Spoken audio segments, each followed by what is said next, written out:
Keep in mind, you can always die. So, Almost as though you think I'm going to throw them into the fire first. does anyone... This usually never goes well, but does anyone want to summarize what happened last time? We killed God.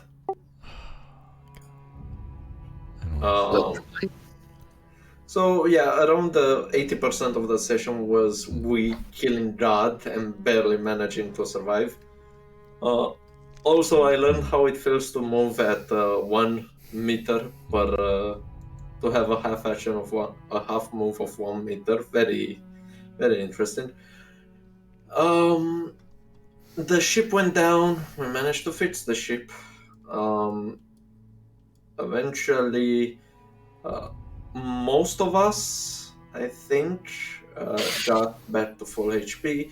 After which, due to a lucky roll, my priest character fell off a hill and managed to hit like suspended bridge made of metal. Looking up was, hey, we were searching for a metal building, right? And everyone said, yeah. And he points forward, and there it is, the vault. Well, not the vault, the shelter in which the judge Juris was heading. Nice. And I think it was Jericho who barely landed the ship in the fog. Yeah. Flying up the hill, it's a natural mountainside. Flora became more and more sparse as you drove further up through this misty cloud. Through it, you could see this unusual row of mountain peaks, very sharp and tall, sticking up from the clouds. A little further up, it became too dense, and Jericho, your inquisitorial agent contact, decided to land the ship and lead you on foot. You managed to climb the hill with a very nice athletic test, and eventually, I think one of you fell and had a little accident, but other than that... Actually rolled a net 1. Yeah. You finally got up after a little bit of falling and clumsiness, and to this beautiful view of a sunset and a huge installation in the mountains. You are far, far up in the mountains, and you would almost need a ship to get up here. It would be a monumental task to lead anyone or any group of people up this mountain. As you look up to the peaks, the base is built into the mountain itself. It seems to only be protected from corrosion by being so far up in the atmosphere. It looks surprisingly well kept, although it must be thousands of years old. As far as the entrances to the base, you've only been able to discern one entrance. It's kind of this very monumental arch that has been built into the mountain, displaying an entrance. You can see it from beneath it, and there's a long landing platform that's been built between two mountains, and ramps lead to metal doors and different platforms and old rusted shut machinery. You decided to start climbing the mountain, and some of you have thrown a grapnel line up to the side of the installation entrance, and you're on the side of the building now, looking over this red sunset, and you're all slowly climbing your way up. Where did you attach the rope?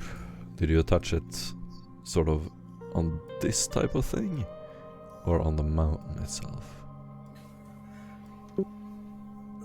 The safest, I'd say, that be on the metal thing. Okay. So we rolled for it and you succeeded last session.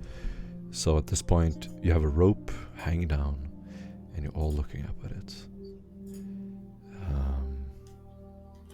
And you're all standing at the base of this mountain. And I think that's where we can begin. Alim, can you describe your character for us? Yes. Standing at 1.75 meters, cladded in armor, wearing a metal face mask. His head covered in what seems to be a scarf. He stands tall, looking over the horizon, watching the approaching sunset. It's been a long day. He taps one of his feet on the ground due to his recent injury fighting the great beast. He cannot put as much weight on it as he would like, thus making him move a little bit slower during the recent climbing that he undertook. On his back rests what seems to be a very big and cylindrical object covered in different sheets of paper, and on said sheets runes can be found of ecclesiastical nature. You've already seen it as what is underneath such sheets. Clearly a giant eviscerator sword, slightly curved, even though you'd believe it to be quite impossible. The Minitorum finds a way to accommodate its most faithful soldiers. Awesome. Samuel, where are you in relation to this rope that people are starting to climb? I'm the first one up the line. I'm trying to make adjustments to my cybernetic leg, still trying to get it in line with the rest of my body, but it's not quite taking. It's a very awkward adjustment, but one that the Emperor deemed necessary for me to continue on with my life, continue on with this group. Awesome. What do you look like? Do you want to give any description of yourself? It attaches, the leg in particular, attaches just mid-thigh. It kind of biting into the flesh, and it's a jarring transition. You can see the veins and the vascularity disappear under a veneer of cybernetic components, some of which are visible and others which are hidden underneath the metal sheath. Awesome.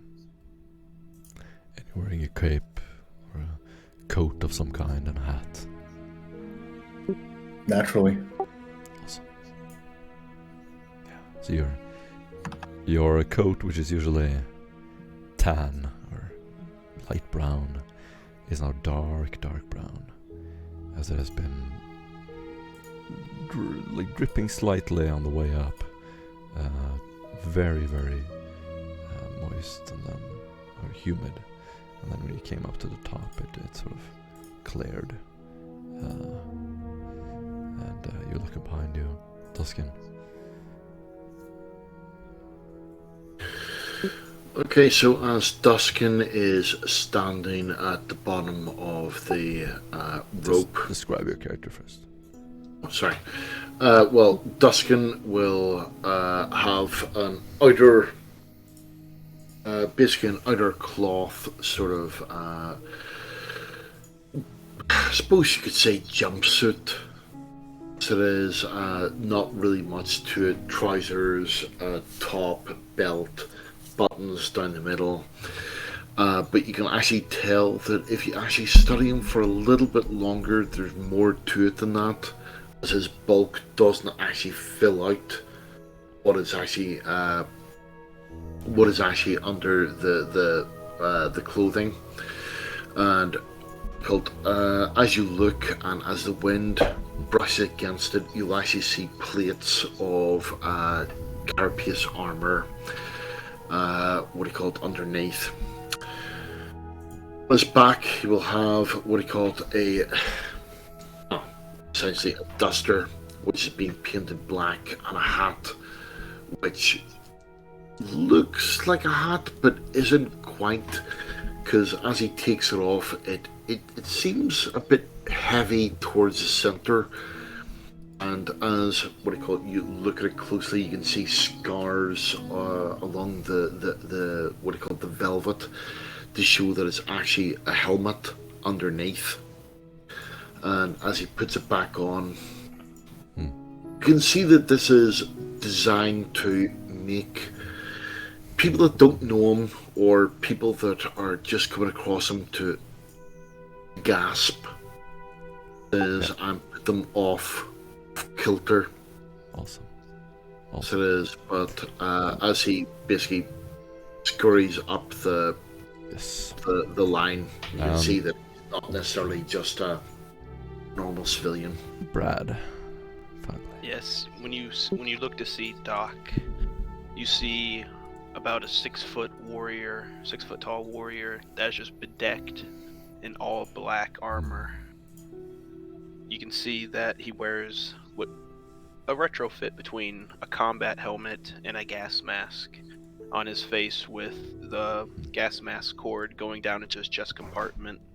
You see 2 massive red eye lenses that reflect in the darkness, and you see all over his armor the many scratches, dents, and broken parts of the armor that have been constantly repaired and redamaged. You also see on his back, besides his trusty medical kit, you see a massive tower shield that just bedecks his entire back. And at his waist, you see a short sword that is belted along with a bolter on the other side. And as he's going up this line, you can hear the heavy crunch falls of his foot from his significant weight. Awesome. You are right about to climb. The wind is kicking up. As you start climbing, your hat threatens to fall off your head. I want you to do an athletics test, Samuel.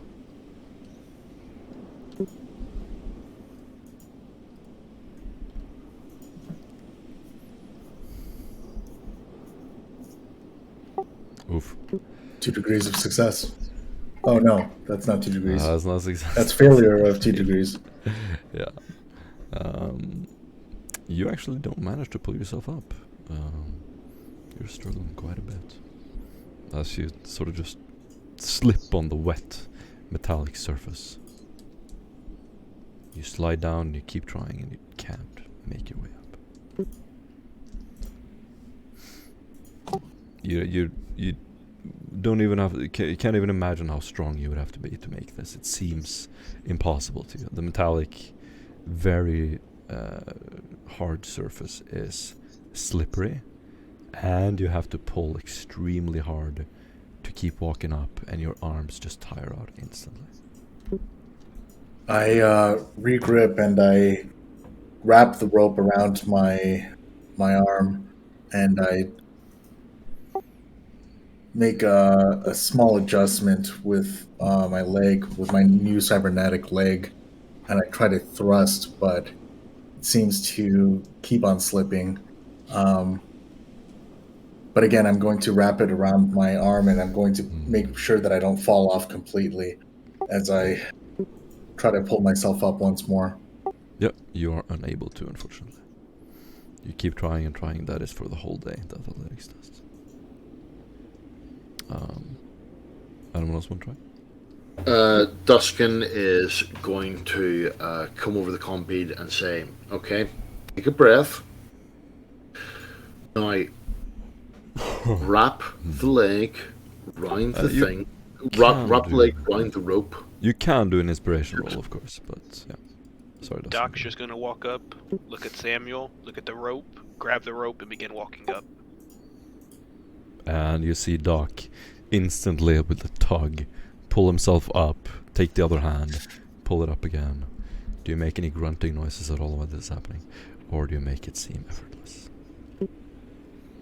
About halfway up, I would begin grunting from the effort. Awesome. But the beginning ascent, you just see full mechanical motion, like he's done this plenty of times. Perfect.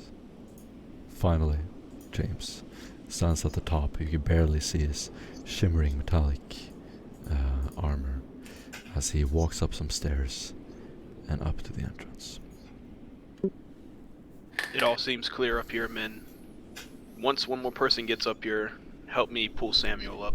You hear on the microbeat. Abu Samuel, have you tried praying beforehand?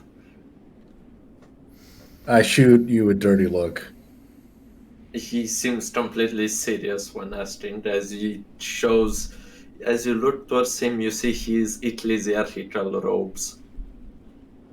My look completely changes.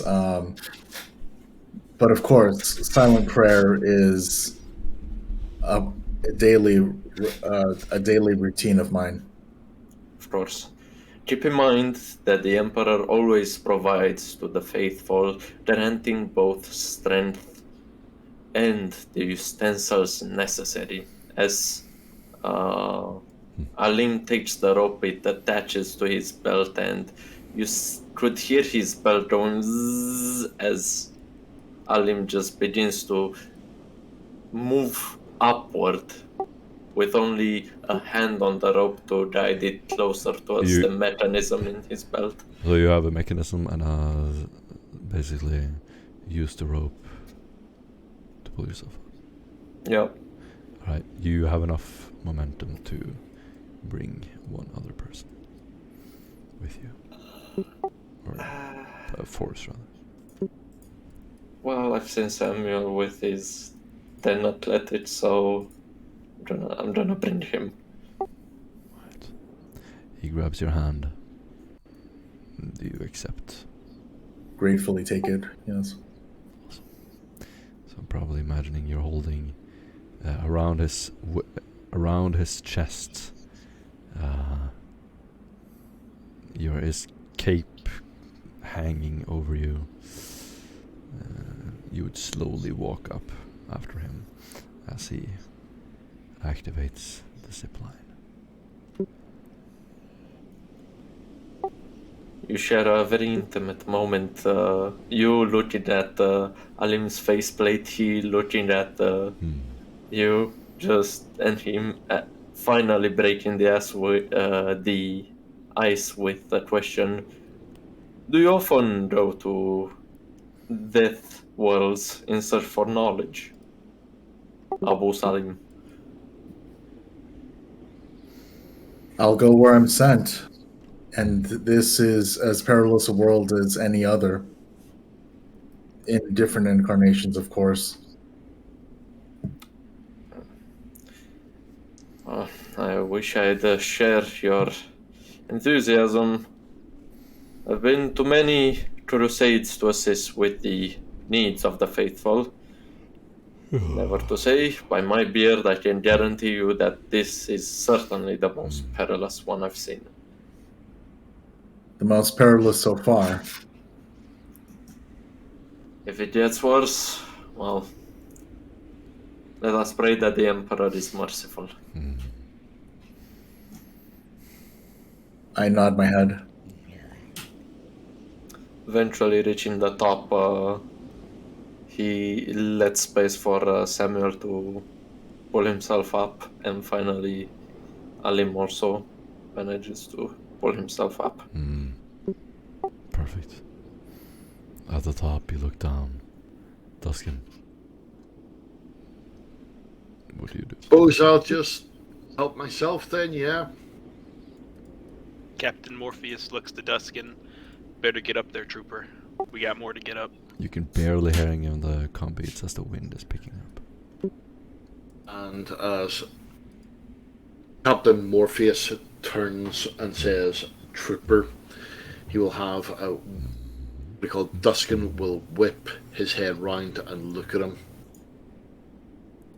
Alkalite?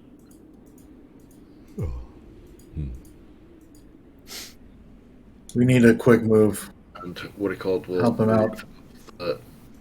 The rope. And what do I need to roll? Sorry. Athletics. Okay.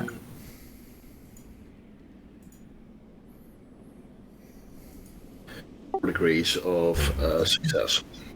What does it look like when you pull yourself up this rope? Fairly easily.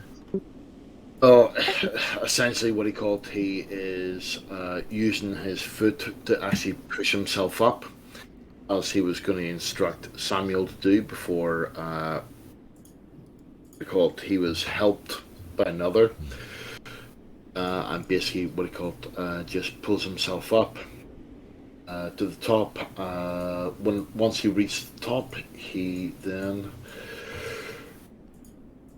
moves down a second line for the other troopers down. So if they get into difficulty, they can pull them up. Nope. They have already made it up.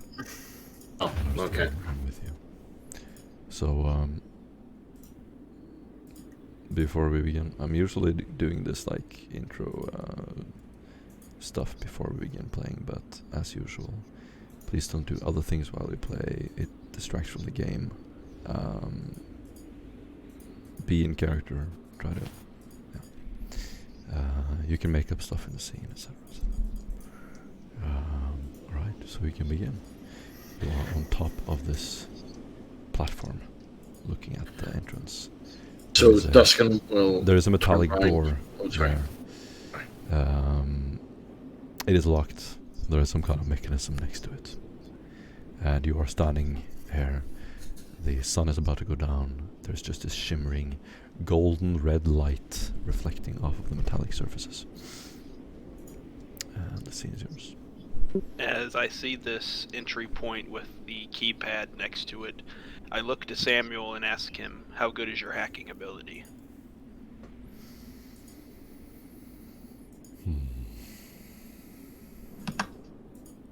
Well, I can certainly make through in a pinch, but it's hardly my speciality. I can make do. I'll assist you. And I'm gonna hand him... What is it?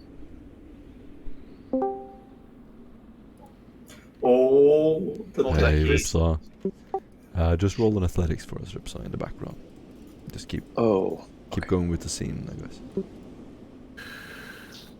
Well, as they're doing that, I'm going to turn around to Captain Morpheus. Put a hand out as he's about to pass. Let his troops pass and say, "Trooper, forget yourself." Sometimes I have a slip of my mind. My apologies, Alkalite. It was a fair question, but nothing ought to defy the golden standard by which we rule ourselves. And I go ahead and take, what is the exact device that you're handing me? It is a multi-key. While you're seeing this, Ripsaw is stuck on the ground. Like, Captain Morpheus. Captain Morpheus, you can atone for your harsh words and help another acolyte. Help! Are you talking about Ripsaw? Get an inspiration point. I'm going to go over to the microbead and say, "We're getting help. Be quiet." I'm sinking! I'm doing something. Looking down, you see a tech priest, his megadendrite sort of laying on the metal very sharp metal edge of this mountain. He's sliding down, grasping the rope for dear life. Okay, so that's tech use plus 10 with the assist. I'll tell you if I ever need to roll anything. Just tell me what right, you were so- trying to do, basically. I'm trying to decipher what to do with this multi-key, and I'm going to again try to bring it into operation so that we can make use of it. So you're trying to repair it? I'm going to discern exactly what we need to repair it. All right. I don't know, the multi-key is good. Okay, well, it's good. Is it good? You don't need to do anything. Yeah, So- it's just gonna add 30 to your roll, depending on what you have to roll. If it's for security. If it's not for security, then I gotta hand you a different tool. Is it security, or would this be more tech use? If we were What are you trying to do? I'm just trying to discern how to use it and know Right. roughly what exactly. It helps you unlock any kind of digital lock, essentially. Okay. So for knowledge on this, would this be more security or tech use? This is security. Security. Okay. So I'll go ahead and see about that. So plus 30, you said? Yeah, and I'm What do you- assisting you. What are you trying to do? Keypad, trying to get access to the keypad to open the door. There you go. Okay, so you walk over to the keypad, and as you approach the door, you hear a very faint static noise.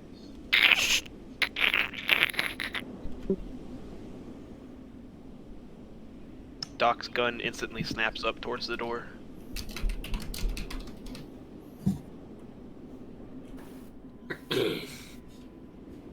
No need. It's just the standard defense mechanisms by which it has to act. And believe me, it would act quicker than anything that you would be able to shoot at. So I'll go ahead and insert the multi-key into the keypad. And you'll hear a call from across the gangway saying, "If you two are almost done, do you want to give a hand?" As we're trying to pull Ripsaw up. Help me! Don't worry, Acolyte Duskin. I shall help you. Any And of you Captain can do Morpheus, a minus 20 strength test. Not even athletics, flat strength, motherfuckers. 1 degree of success for Captain Morpheus. Wow. Morpheus, you grab the rope, bracing yourself on the edge of the cliff looking down. You just start pulling, and you feel like just this rigid machine pulling him up slowly but surely. Ripsaw slides the first few times, and then slowly starts like getting up and just standing there, taking a step every time you pull with your arms. Takes yet another step up. Heave, ho, heave, ho. This takes everything you have. So just imagine you like sweating, veins popping in your skull. You're absolutely Well, exhausted. I by the would time assume that Duskin exit. and what I call the other soldiers are helping. Yes, I was about to say you get an assist, not more than one though. It is a very narrow ridge. After Ripsaw finally clears the edge, Captain Morpheus just falls back onto his ass, heaving and hoeing from the exertion. I will look down upon the captain. Captain, I am not that fat. It must be all your fucking mechanical parts, you lard ass. And then Captain Morpheus tries to push himself back up from his sitting position and walk back towards the others. And as Captain Morpheus is getting up, what I call Duskin will basically take out a flask and what do you call it? Slam it to his chest. I don't drink on the job. Sorry to disappoint you, Alkalite Duskin.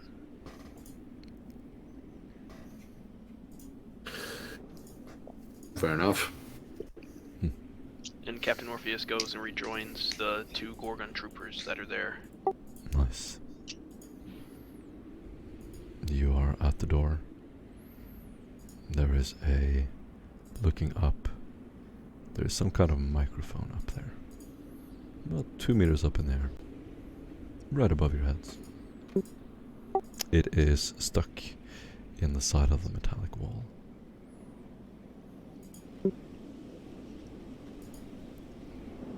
Oh my. It's about What the size have we of here? a marble. Doc is gonna try to jump up and grab it. It is secured to the building. Doc is gonna jump up, grab it with both hands, and use all his weight to pull it out. Like I said, it's a marble and it's just barely sticking out. You are unable to pull it out. Doc is gonna jump and use the pommel of his sword to smack this marble. Damn. Alright, roll for damage. And while he's doing this, Duskin is, what do you call it, just having a giggle to himself, just going, what is he doing? What do you want me to roll for damage for a pommel hit? For pommel hit, Yeah, because it's not like I'm using the actual blade itself. it's a 1d5 plus strength bonus. Okay.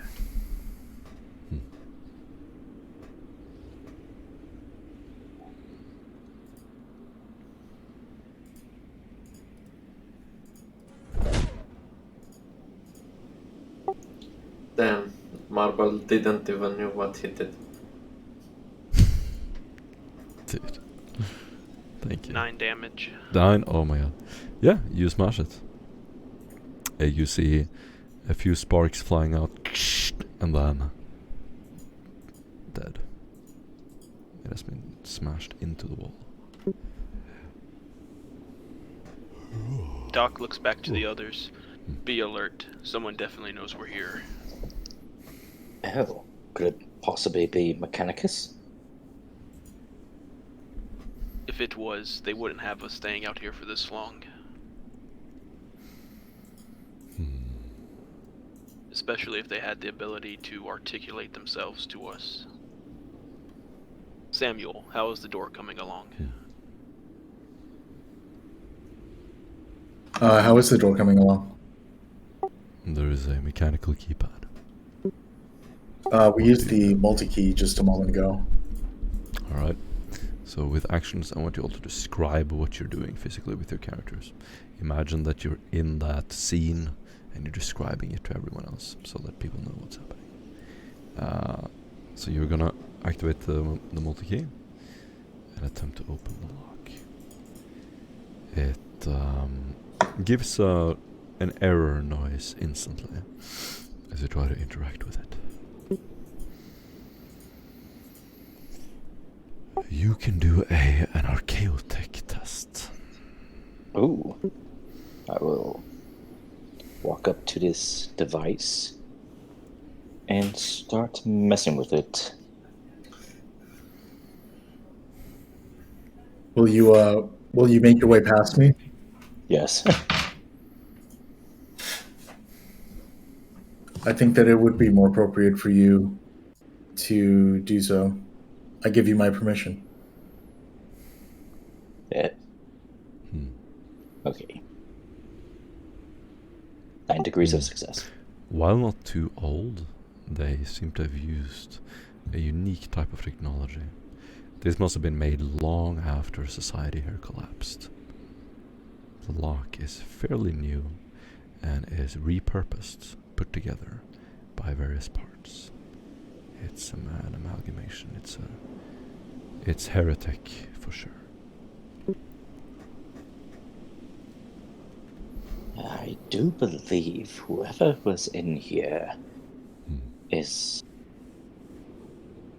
possibly... do not worry. I kind of walk up to Duskin and I kind of like lean close to his ear and whisper, "There's possibly a heretic in there." I look over to Ripsaw and say, "Why are you whispering over the microbead?"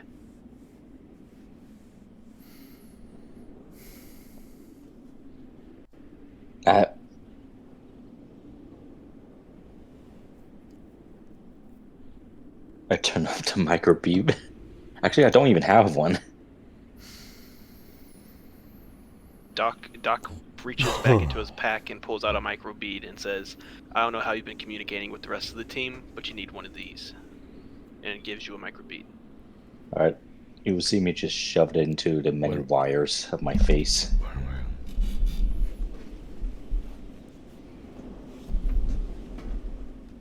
Nah. Turn to frequency X3-2.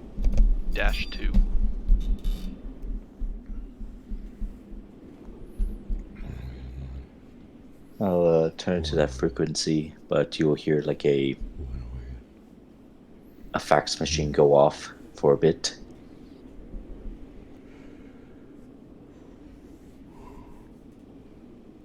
You see Doc take his helmet off as the fax machine begins beeping.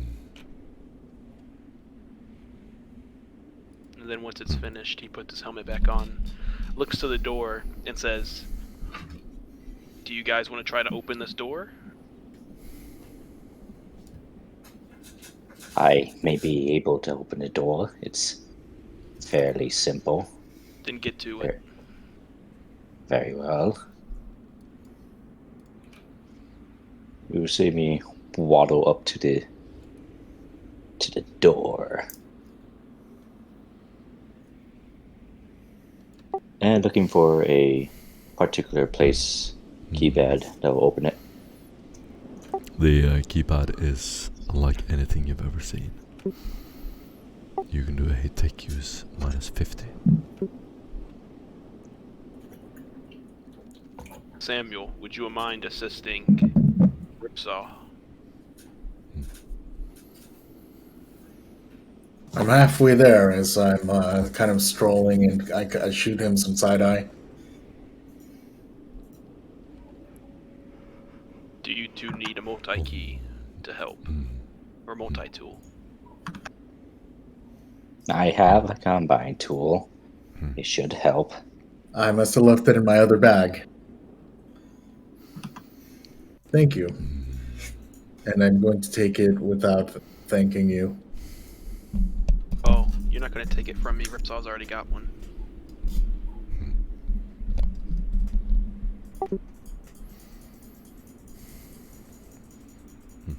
And 2 degrees of success. Beautiful. You hear a loud beep as you finally manage to activate the keypad. The keypad makes a loud beep, and then you notice that the sequence has locked up. Do a security test, -40.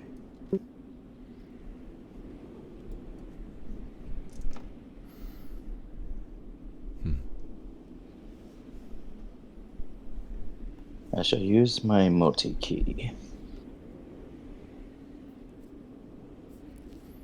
6 degrees of success. The door finally opens. A dark hallway is visible straight ahead. A large lumen in the middle of a hallway going parallel with the room that you're looking into. Doc is gonna call back to the Gorgon troopers. "Alright boys, on my 6. Anything that doesn't look like one of us, burn it to hell." And then he makes ingress into the open hatchway. Power shield in one hand, bolter slotted into the little firing hole within the shield, and begins advancing down the hallway. Jericho is going to pull out a rifle and follow you. He's right behind you. He grabs your shoulder and just walks in with you. the Flamer troops go first. You are in a tight hallway, and you can do an awareness test. I'm going to do the same for Jericho.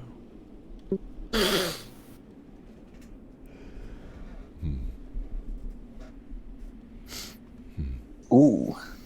Mine is a success. I forgot the aspects was tough. Brad, you hear a loud snapping noise underneath your feet, and you can do an agility test. I have the guy got an aspects. 3 degrees of success. Right in front of you, a frag grenade drops down from the floor, roof above you, and you hear a little clank on the metal plate.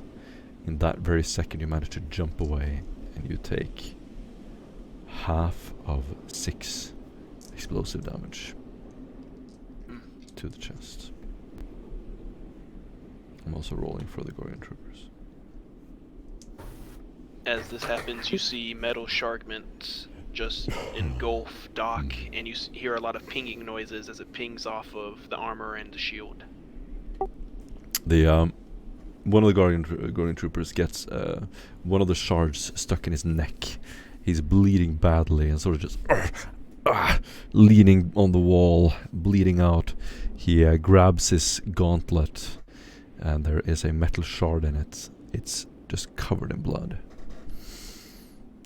They got me. He's laying on the floor, bleeding pretty badly. Yeah, I'm gonna quickly throw the shield onto my back again, holster the bolter, and I'm gonna bring my kit around, open it up, and I'm gonna move his hand away from the wound and see if the shard has entered into his jugular artery. Or his jugular. And as he's doing that, what he called Duskin is going to move up and take point, and basically what he called look down the corridor. Yes. It is quite narrow, and you can do a Medicae minus 30, Brad. 2 degrees of success. Awesome. You can all do a stealth test.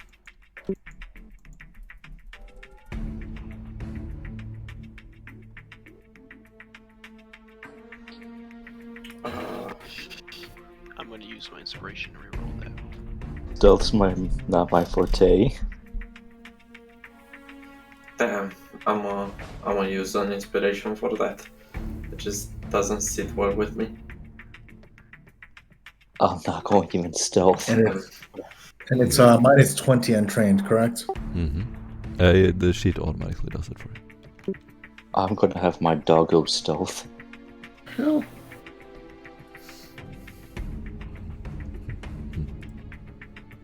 Not rolling stealth for some reason. Hold on. 2 seconds.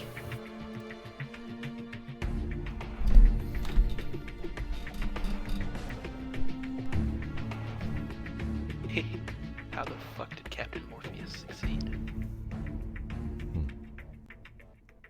Oh.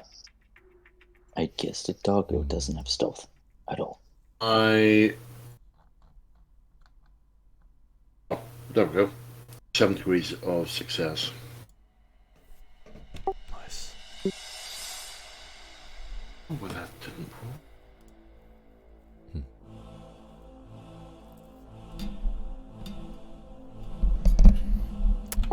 Who did not succeed? I By how much? Ripsaw failed. I failed by... They all failed by 2. I failed by 6. Nice. Oof. Yeah. We didn't. You kick some debris next to some metallic garbage. It makes a loud clanging noise just as you pass the corner, and in that very second you hear some footsteps running away.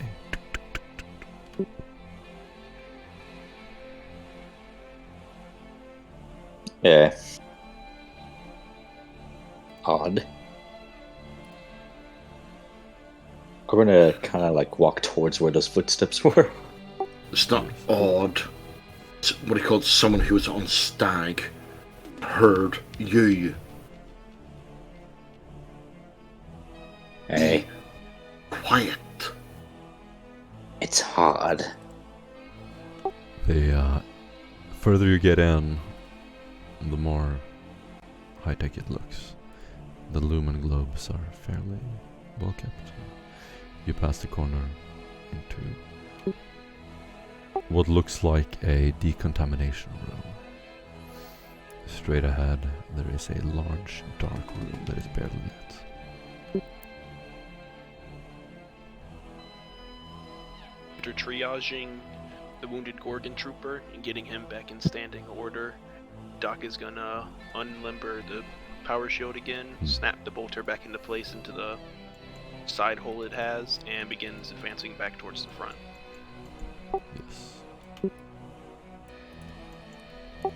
And as Doc takes the front with his shield, what he called, he's going to feel a tap on the shoulder, and he's going to feel a las rifle come over that.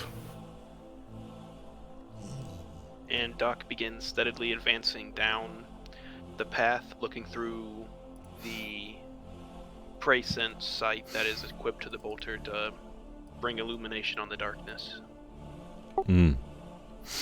A bright flashlight shines into the room. It is another corridor, and as you slowly approach, turn a corner, you look one way, there is just a dead end. The other way, there is a large pillar in the middle of a room. It almost looks like an underground garage of sorts. And as you shine the light around, it is rusted, old. The ground is cracked open. Several metal plates have fallen down. Everything looks quite rusted. It is a huge room, and Oh, the prey sense only does heat signatures. you instantly hear as you pass the corner. It is perhaps someone trying to speak.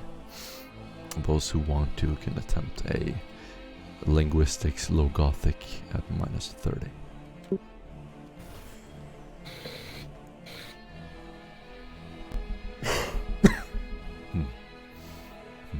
Success, 1 degree. Oh, really? Awesome. 2 degrees of success. Failure. Samuel, you just hear like a gurgling noise. And Logath rips you hear someone saying, Turn around. There is only death for you here.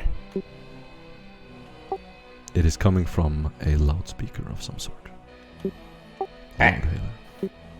Turn around. A turnaround.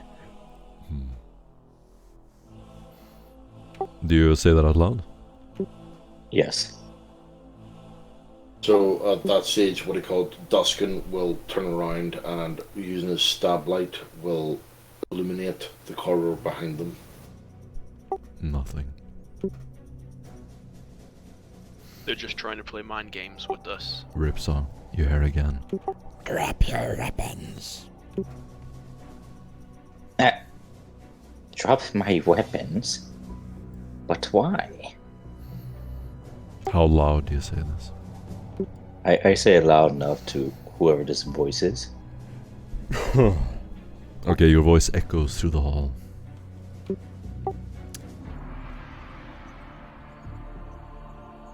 There's a little pause.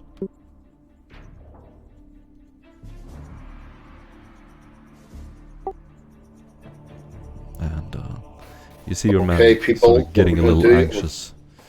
The Gorgon troopers and Jericho. Jericho turns around. What are we waiting for? I was seeing if Ripsaw maybe had any insights into anything, but he's normally lackluster as usual. Let's continue to press on. Everything in this facility dies. Two of the Gorgon troopers are on either side of the corridor. And Jericho is leaning low. He's sort of crouching into the hallway, looking into this large room. What's your formation? And how do you want to move? Okay, Gorgon 2, you're with me. What do you call it? We're covering the rear. And what do you call it? Everyone else stack up on either behind or beside Doc. You can choose your own positions. When we enter this next room, let's do a wide dispersal so we don't get caught in any other booby traps.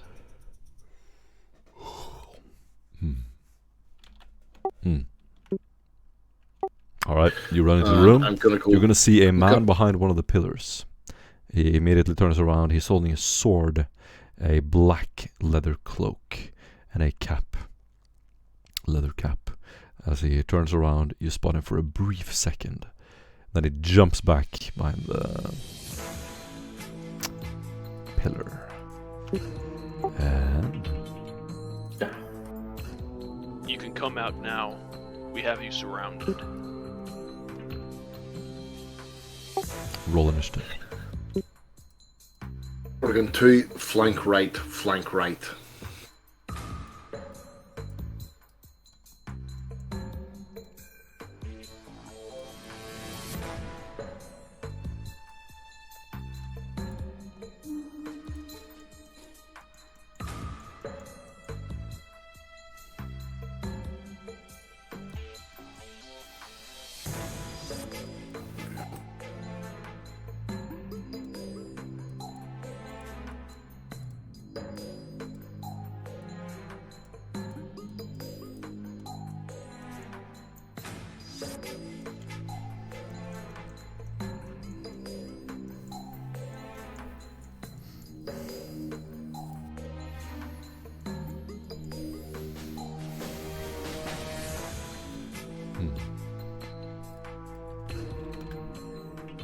Okay, we're gonna do quick turns, 15 seconds. Prepare your action beforehand. Don't look at other things. Don't look at other things. And when it's your turn, you just go. Describe your action you've already rolled, and then we go on to the next person. And say when you're done. Duskin. Okay, so Duskin is going to take off at a semi-run and come to the entrance of the doorway. I'm assuming that is. Then going to drop down in a defensive position on his knee and ready his his plasma rifle. Yes.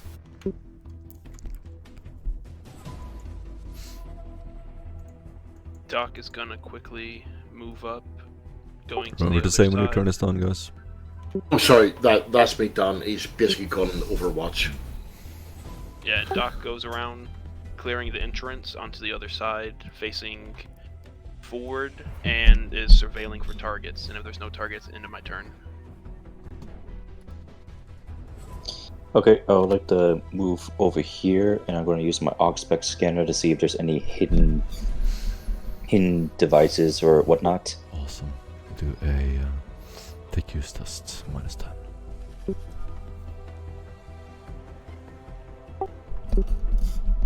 Obviously, when I tell you to roll for stuff, it's not cutting into the time. 8 degrees of success. Yeah, that's it. Yes, indeed. There is someone behind this column. I will point it out. There's someone over there.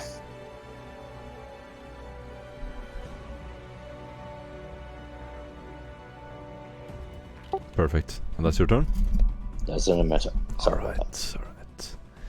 Alright. You're going to see someone run very quickly across the platform into As he's behind the just number one. moved across my line of sight, I'm going to take a no-aim shot at him. You cannot do that. It's not your turn. No, He's got Overwatch. Did you do Overwatch? I did. I must have missed that. But Alrighty. That's a. But you moved, didn't you? I did. Oh, yes, I did. Overwatch is a full action. Tabe, go ahead. I did. Sorry. No worries. Alim would put on the ground this giant eviscerator sword, which is slightly curved. He would say, Emperor grant me fury to bring down holy vengeance on the non-believers. As the eviscerator begins to show itself, as the strips of paper begins to fall that would cover it, thus entering a frenzy. That's my turn. Awesome. Yes.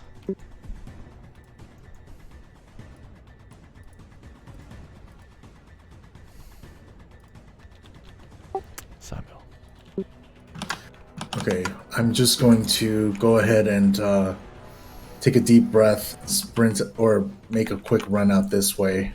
1, 2, 3, 4. Oh no, I only have 3 movement. Sorry. I'm just gonna take Overwatch over here. Yes. I'm just gonna take Overwatch over here. Look out for any enemies and take a Awesome. quick shot at them when I do. Then you have an arc like this, approximately. We can see it. You're in GM Okay, layer. okay. You can imagine. Duskin. Okay, so Duskin is what do you call it? Having seen the person run, what do you call it? Across his sight and going. And what do you call it? The plasma rifle wasn't actually fully charged yet. Is what do you call it? Gonna maintain where he is and what do you call it? Going to Overwatch.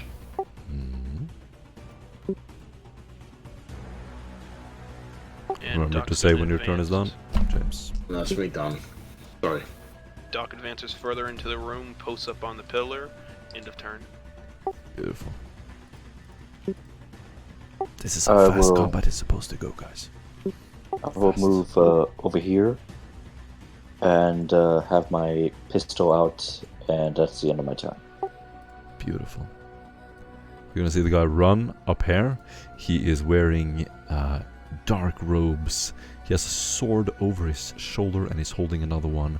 You spot him, Ripsaw, in time to see that he has a series of flasks sort of strapped to his chest. He's hugging one of the pillars. And I'm gonna shoot at him. You did not have a clearance. I do. I can see him. Whenever Yeah, he he's actually fine. moved across. Right. Yeah, you're right. Go ahead.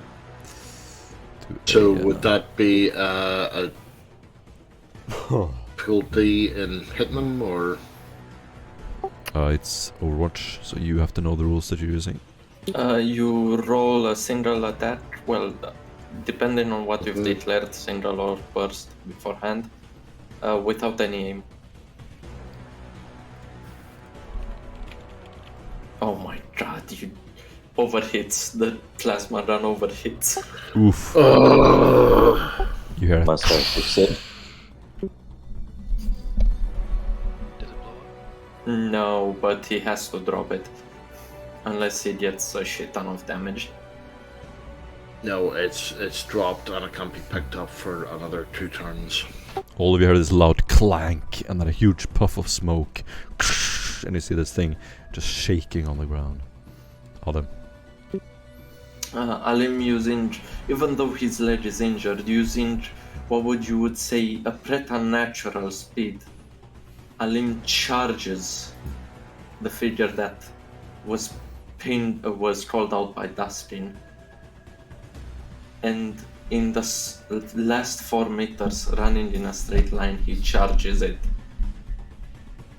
using both sprint and preternatural speed.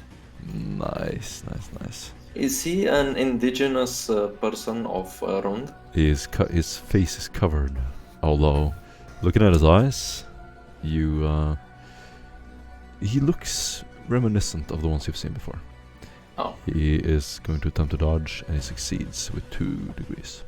I'd like to see him try, boy. Get your ass back here. 1 second, my roll messed up. Sorry.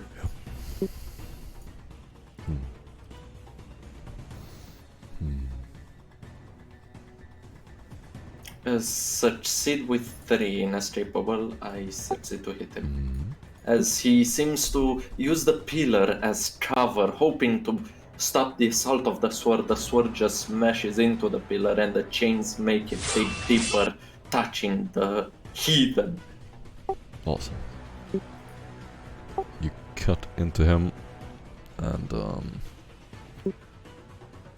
Righteous Fury. nice. Before that, 19. Sorry, Damage. you would have. Let's go with it. Yeah, it's fine. I forgot what's up. That's fine. 19 damage penetration, 22. Jesus. Hey, success with 3 additional is a shitload of penetration for Razor Sharp. Well, how do you kill him? He sees the swords digging through the pillar as he inches forward, but due to his step beforehand, his attempt at dodging, he cannot move, and the sword just launches itself into his torso, showering the surrounded area with viscera and blood. Nice. Yes. Samuel. I'm going to go ahead and take a run action. And I have sprint, so I get to run double the normal distance that I do. So that's... Pretty sure I can make it all the way over here. Over here. Awesome. And my cape's going to be billowing as I try to keep my hat on with my other hand. Perfect. You get an inspiration point. Duskin. As Duskin has dropped his plasma rifle, he's now taken out his melta pistol and his plasma pistol, and has looked about and seen a stick. Is now whacking the side, going.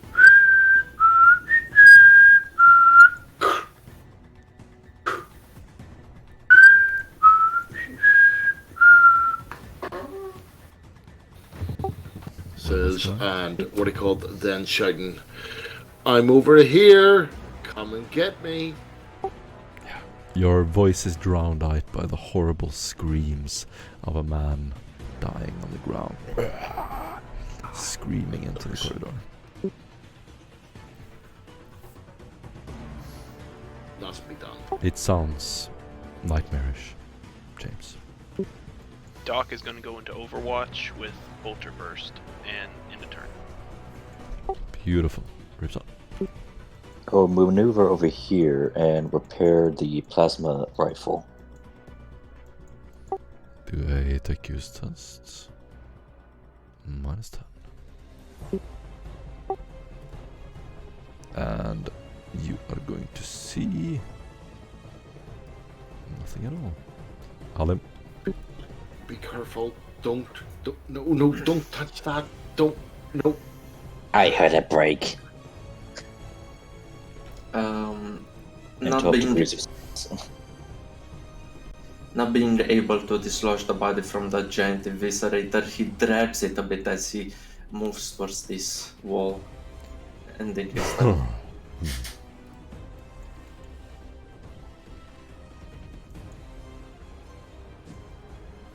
Pay attention to the turntable. Go.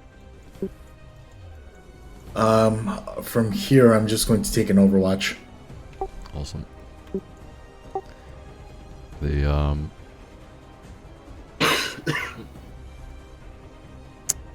you're going to see someone run across the floor down here, behind a pillar. Duskin. And Duskin is going to move forward, and while he moves forward, he's going to be sitting there looking at the plasma rifle that he's picked up and going, "You're on Messiah. Please, forgive called my previous transgressions.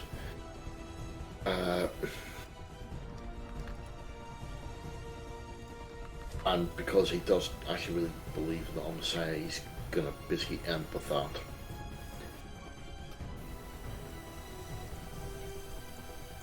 Doc is gonna do a full run and slap his back against this wall right here. End of turn. I'm going to maneuver right here and pull out the Ox scanner and try to spot the hidden ninja person.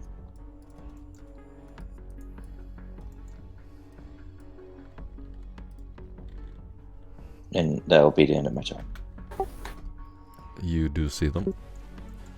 Oh, They are behind this pillar. I will notify everyone. It's over there. Perfect. You get his breath points. Gorgon troopers are going to move in that direction. Hold them. Over where? As he begins to once again in zealous rage charge the creature. Down over there at the very end. You'd hear just the raring engine of the giant eviscerator chainsword.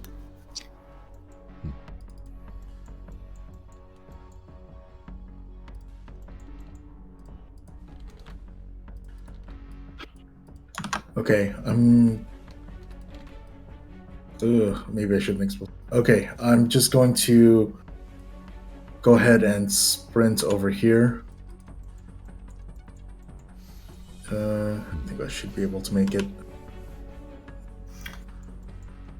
16 penetration, 22. Oof. He's gonna dodge right now. Dodge Yes. with minus 80. Alright. Watch him pull out a nat 1.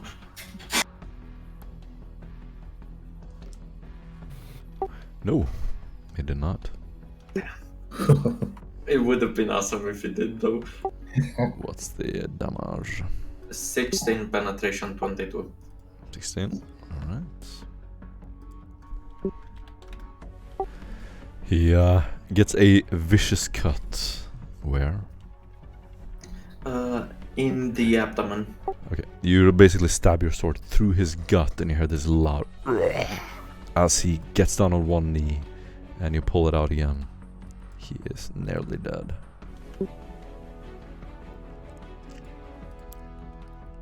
He's going to yell out a command and take one step towards you. With a severely punish roll, you can get a minus 20 dodge test. There is a net under his feet that immediately pulls around and springs a mechanism. It jolts out from the floor and towards you. Oh, don't just I can parry, sorry. Pedro. Minus 20.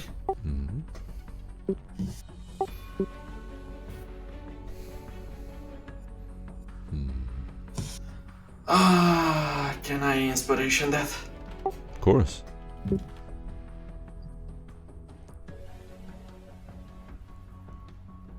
Flat success. Beautiful. There's a net that springs out. As soon as you see it over you, you see the shadow from the lumen globe above you.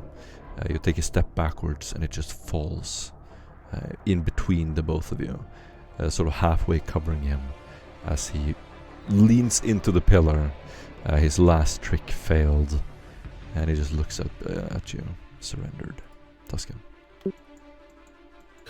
And as Duskin is moving towards Jericho, he may actually hear what he called Duskin say, "Enough! Whenever I speak of the Emperor, I speak of the Omnissiah. You will obey me." And what he called, if you're actually paying attention, you'll actually see the power couple of the plasma rifle then flicker into a full charge, And you'll actually see him, what he called Duskin, what he called go down to the melted gun, which is obviously now hot. And yeah, as he keeps moving towards Jericho. James. And that's me done. If you can take him alive, take him alive. And then Doc runs further up and... Jesus Christ. Runs further up and slams into position right here. Alrighty. In the brief glimpse that you have time, you look over your shoulder and you just feel your heart drop. Rips off. There's a wall of enemies.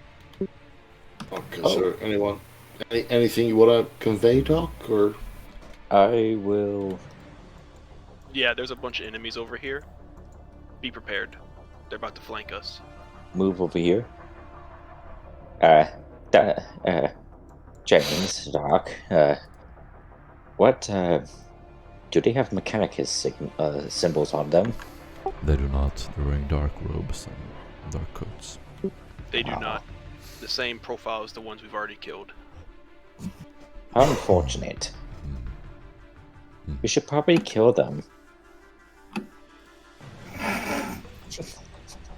They'll be here That's in my something a turn. tech priest would say. Yeah, man. Makes sense. Yeah, and end of my turn. Jericho is going to turn around and immediately jolt towards James. He's crouched, he's holding a large rifle and is moving incredibly fast as he makes it all the way over there. He's just gonna point in this direction. The Gorgon troopers are going to do a little roll. One of them is going to go over here.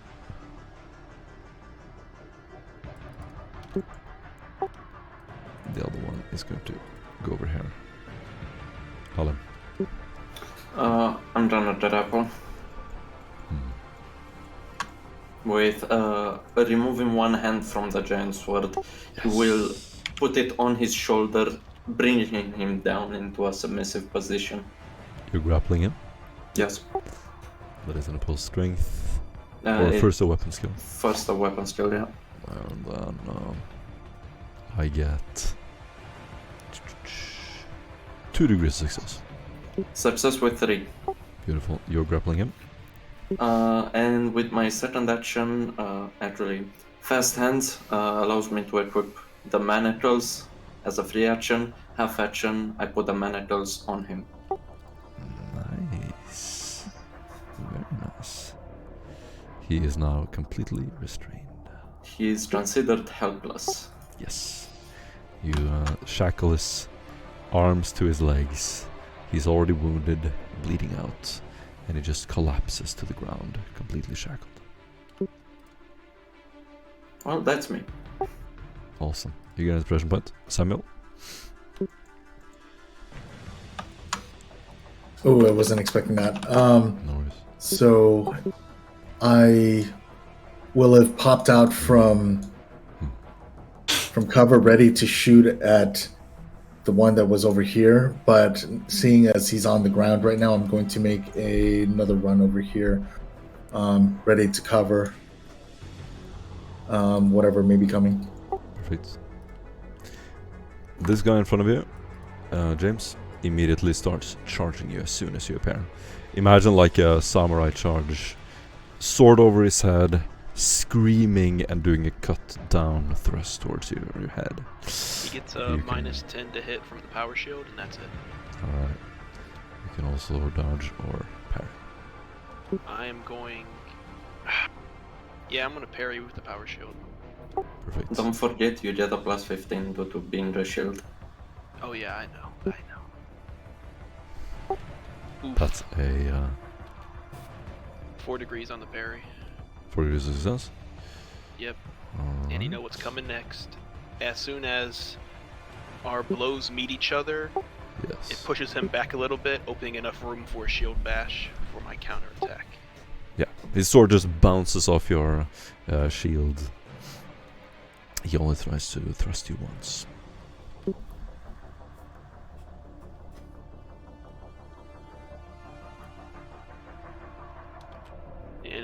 Power shield hits. And he takes 13 damage, pin 1. Yes.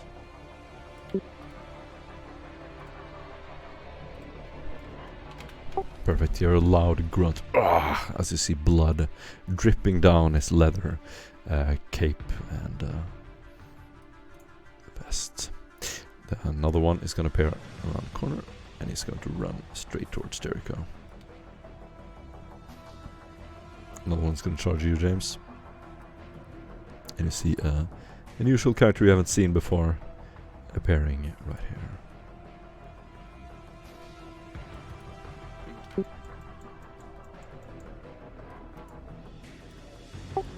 In addition, you're going to hear a lot of footsteps down the hallway. There's a whole group of people running towards you. Duskin. Okay, so as you see Duskin, what do you call it, take off and a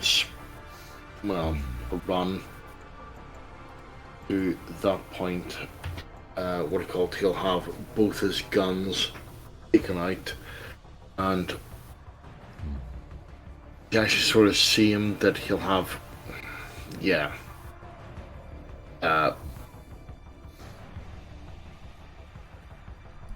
We're gonna wait. Yeah, no, that's fine. That's me done. James? I'm going to drop the bolter instantly to the ground as a free action from my vest. I'm going to draw forth my sword, and I'm going to slash the one directly in front of me. And the way this looks is you just hear the heavy thud of the bolter hitting the ground, and you hear the shing as the sword's being pulled and going directly into a vertical slice straight up this dude's navel. Awesome. And he is going to attempt to parry. And that's the end of my turn. Does 1 degree of success on his parry. Oh, so sad. You will hear Ripsaw go, no, don't drop it so hard. That's 2 degrees of success, but it's just a regular hit, so he parries it. And you hear the ka-ching of the blades meeting. Perfect. Ripsaw. After he parries, he's going to retaliate. And he fails. Ripsaw. Okay. I will go ahead and move right here and shoot this person right here with my pistol.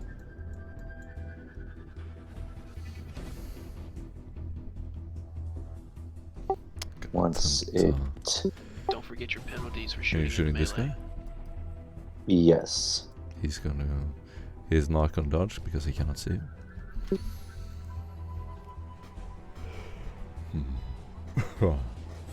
I got 2 degrees of success. Perfect. All damage. 12 damage to pen. Oh. And that's with a Hand cannon. shot to the... I believe it's to the leg. Beautiful. How do you kill him? He's done. Oh, I shoot him right in the artery. Perfect. Right in his thigh. You just hear this splat sound, like it's a visceral, almost like you're putting your hand in a bucket, and then immediately you see his leg snap under him. He collapses down into a heap of blood and horrible screams. Jericho is going to... Those kind of shots give you 6 seconds to live. Yeah. He's screaming in agony and slowly dying. Jericho. Let me open his sheet as well, unless one of you want to control him. No, I ain't falling for that trap again, fuck you. You abused me long enough. He's gonna use his shock maul. So he's gonna drop his long lass, pull out his shock maul and attack. That's a success. The dodge is a fail. And that is... Okay, decent damage as he hits him in the leg. And he fails his toughness test. So you also, as the shock maul lands on his leg, you hear this loud flash of energy. James, you can see this flash from across the hall, and it incapacitates this dude. He's asleep for 2 rounds. Or stunned. Shocking the experience. Yes.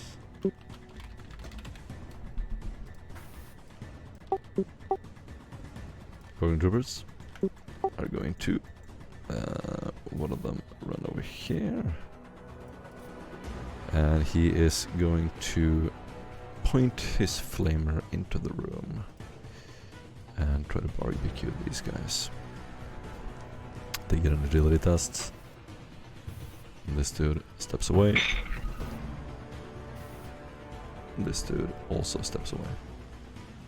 You get an attack opportunity, James. Actually, he doesn't. If he's forced to move, he doesn't get an attack. Oh. Yeah. No, pulling up the rules. Yeah. Nice. He unfortunately only burns the ground. You see this entire room filled with green flame. Alim. He takes damage. Half action move here. The other half action, you'd see Alim slam his sword into the ground, and on the side of the sword you'd see a handle on its shielded side, wielding it in a most defensive form that you've seen. Defensive stance on the half action. I'm done. Perfect. And the swordsman that sidestepped, that fled from me, takes 16 damage pinned to. You can't attack him. Oh, okay. Yeah, you don't get an attack. Samuel. Come out here, come out here, you sons of bitches! I dare you to. And I'm going to take an Overwatch right here. Awesome. Yes, you see a shackled man on the ground, pointing your weapon over him. You're just looking into this corridor.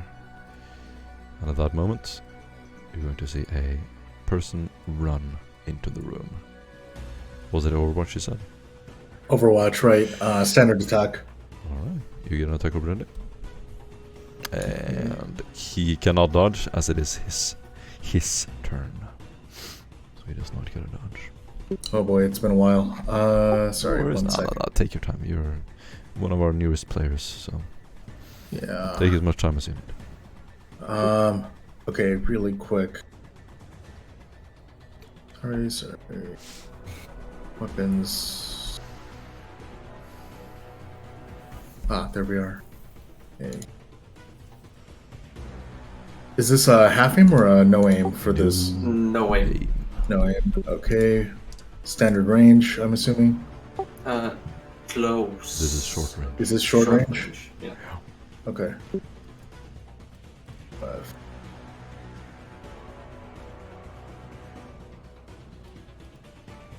One degree of success. It's a hand cannon? It's a hand cannon. Actually, I'm a little bit rules lawyery right now. I'm looking at it. 1 second. Yeah, it's short range. It's short range. I thought it was 30, but it's 35. Perfect. Yeah. Alright. That is a hit. To the chest. 10 damage, 2 penetration. Perfect. He takes a shot to the chest, and you see that just the air go out of it as he sort of leans on the wall for a brief second, takes a knee, and then stands back up.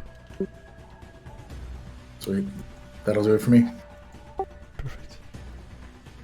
With let me see if okay. This guy's gonna start running. There. You probably can't see this, but there's a Gorgon Flamer troop in battle. And I gotta run. I'll be back in 5 to 10 minutes.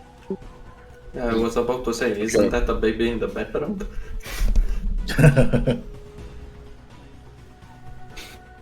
It's actually pretty good combat. Everyone's actually being very economical about this. Yeah, it's a pretty quick It's boom, boom, boom. Yes, I think if we can lock down this sector, Samuel, yeah, we shouldn't move forward, but I think between you and me, I keep them at bay, you shoot at them. Exactly. We Prone to shouldn't, death. yeah, we shouldn't move forward because we don't know what's behind that fucking corridor. Exactly. There's a guaranteed overwatch over there. Most likely I'll engage him from this wall here. I'm Yeah. gonna say, don't That makes split sense. the party. Don't split the party. And we're just securing your six, boy. Yeah, that's the whole thing. We got two prongs coming at us. One from underneath, one from right ahead. Yeah, we're just covering the flank. What could be worse to happen is that they come from here. So, Right. when are we Well, my actually going to question give is- him a better pistol than fucking... Then a hand cannon. Where's the other Gorgon trooper so we know Can where you he's use fighting two at? hand cannons? I see the one that's with us. I don't see the one that's supposed to be with y'all. I think he was supposed to be here somewhere. Yeah, so that means there's people coming from somewhere right here. Here. Somewhere over here, yeah. There might be at least. But I mean, I thought y'all ran past that and that wasn't anything, but that might be a passageway right here. I couldn't stay to see. We chip in and maybe give him a plasma pistol or something. Also, did you like the police takedown that I took of the fucking swordsman ninja dude? I was surprised Yes. you could do that while in frenzy. Oh yeah, if you have a Battle Fury, or what was it? Battle Frenzy? Basically, you have a more tactical mind while also being batshit crazy. Ooh, that's dangerous. Yeah. I like It also helps you reroll on taking out of Frenzy each time. So, beer beam going for a smoke.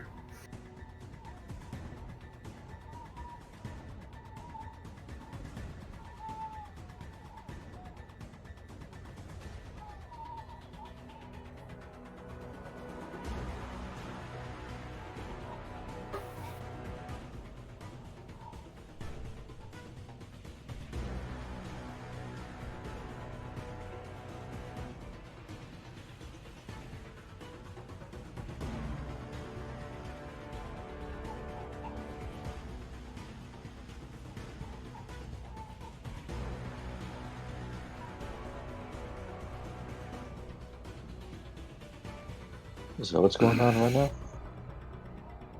What do you call it? Martin's looking after his kid. Ah, okay. I know, we took was sitting there going, "Mah," in the background.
Get me back.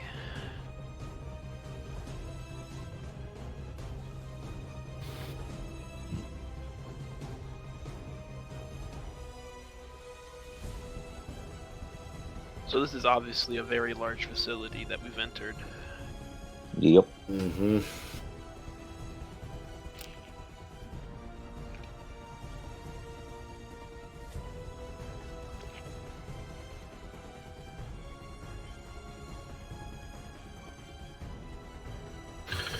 Once again, Doc has gone charging in. I just had a feeling there was a lot more enemies, and he was just teasing us. I wasn't expecting to hit this corner and see 4 fucking dudes behind it.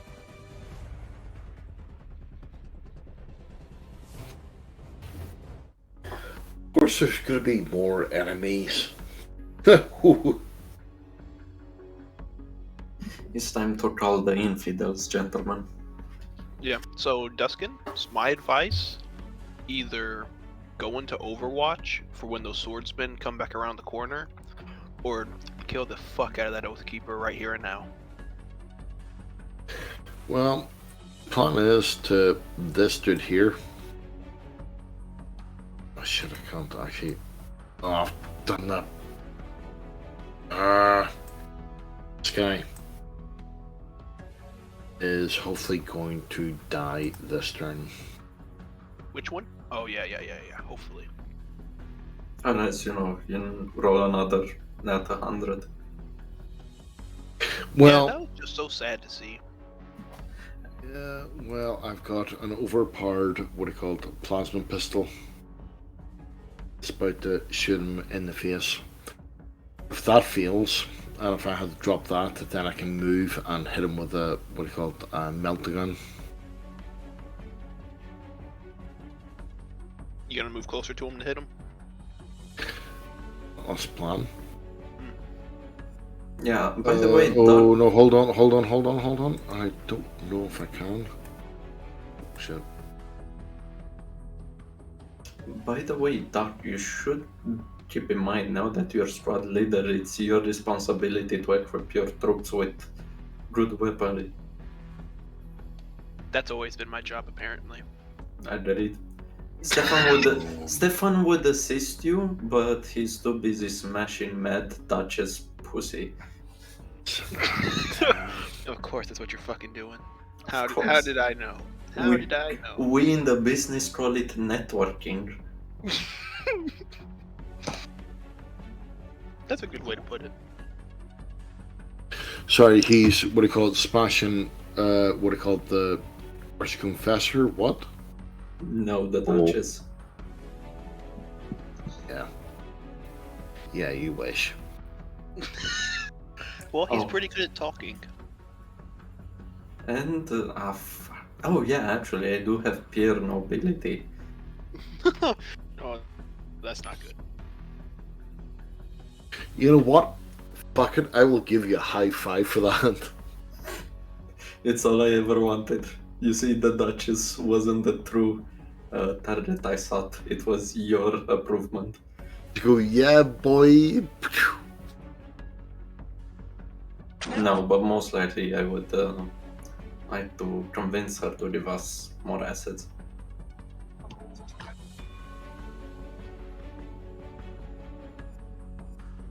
Okay. Speaking of the hand cannon thing, real quick, I have no idea what else to choose. The only reason that I still have this thing is because I haven't requisitioned anything in between sessions. Oh no. Oh no. Yeah, I can't Well, requisition anything. after- What do you call it? The only reason after we I get actually done have a with this plasma little- pistol is because, well, fuck. Got me it, and I found a melt-a-gun. Yeah. Oh yeah, that reminds me. So I lost an agility when I lost my leg. With the cybernetic leg, does that gain me back that same agility point or no? Yes. Yeah. The Okay. leg in question is no longer attached to your body, therefore you can't really have an issue with a busted knee if you don't have a knee anymore. Gotcha. So that gives me my agility back, which is exactly 40. Sweet. Actually, what quality was the leg? I don't remember, but it was a good one. It was like exceptionally good. I think you also get sprint from Yeah, good quality prosthetics. I don't know. I picked up the sprint talent at some point, so it's redundant.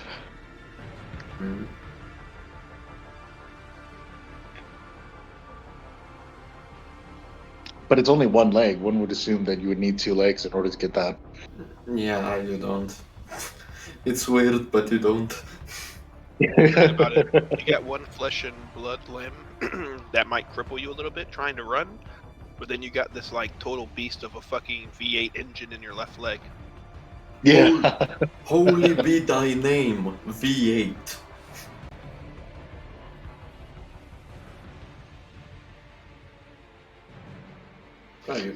That you should invest in more manacles, dude. You do know you can get them from the outpost, right? What is it? Marked manacles? Just the manacles. Hmm. Normally I like to carry around some old rusty steel chains, but I guess that's going out of style now. No, that's. I mean, it's a device that immobilizes the target, so imagine like some chains that shock you when you attempt to move.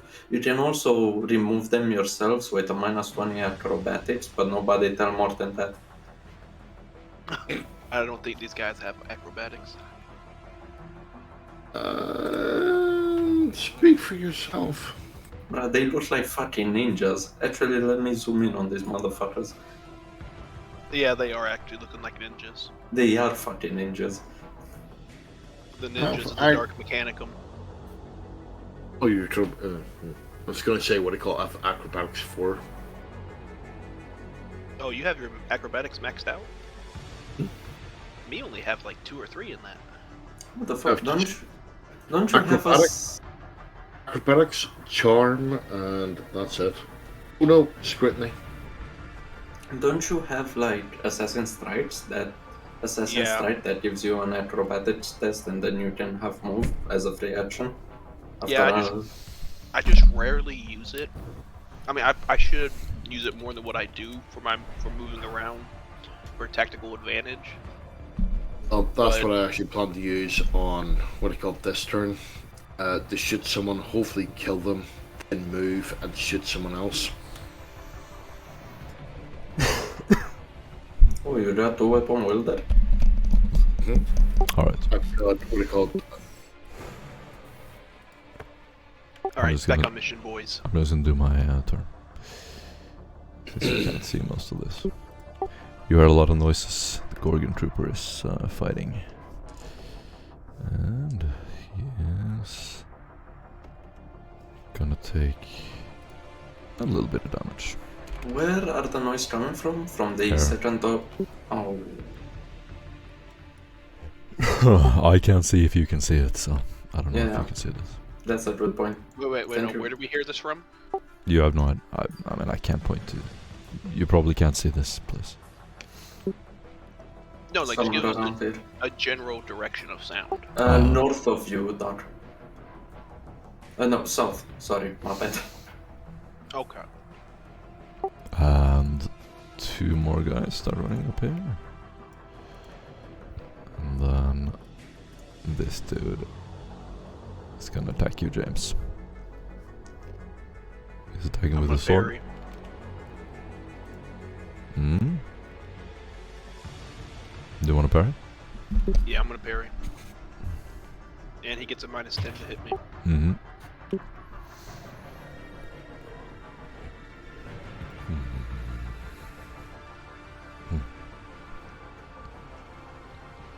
Yep, I parry him. Beautiful. And I get the counter attack with the Yes. shield. Just because I parried with it, I'm not gonna fuck him over and not parry with the sword and hit him with the sword.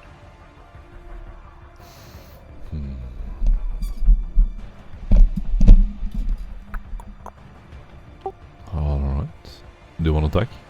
And he gets hit with it. Alright. That's a hit for 16 and 1.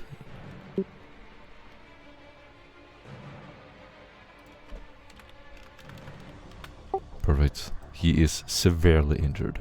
Almost dead. The other dude is going to pass the corner here. And he's going to sprint in a jagged line towards you. And he's gonna attack. Holy shit. I'm gonna parry again. Yes.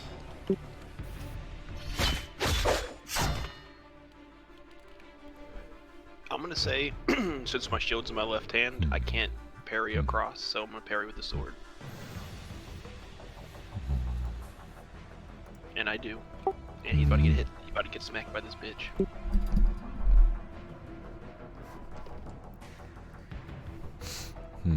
As the two swords meet, and the initial impact wears off, I do a quick wrist rotation and come up into an undercut swing. Yes. He cannot dodge because it's his turn. So he just takes it. And he gets hit. A 68, it's a chest, I believe. And now roll is 33. Ah, And he takes 15 pin 2. okay. Nice. He is also nearly dead as you impale him. Draw the sword out. He has probably one more round to go. Death to the Emperor's enemies. Kill them all. Leave no survivors. Whether it's your shiny armor or the fact that you're fending off two of his henchmen, the Oathkeeper looks to you. He is... he looks quite mean, and he's going to step over here. And he's going to attack you, James. I can't do anything. That is an attack to your left arm.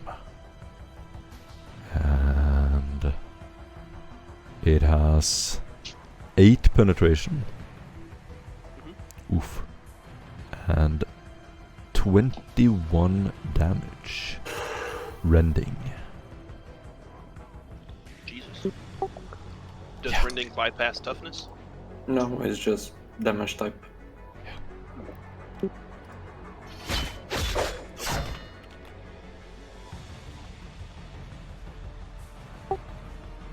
Okay. Have we noted it? Noted it.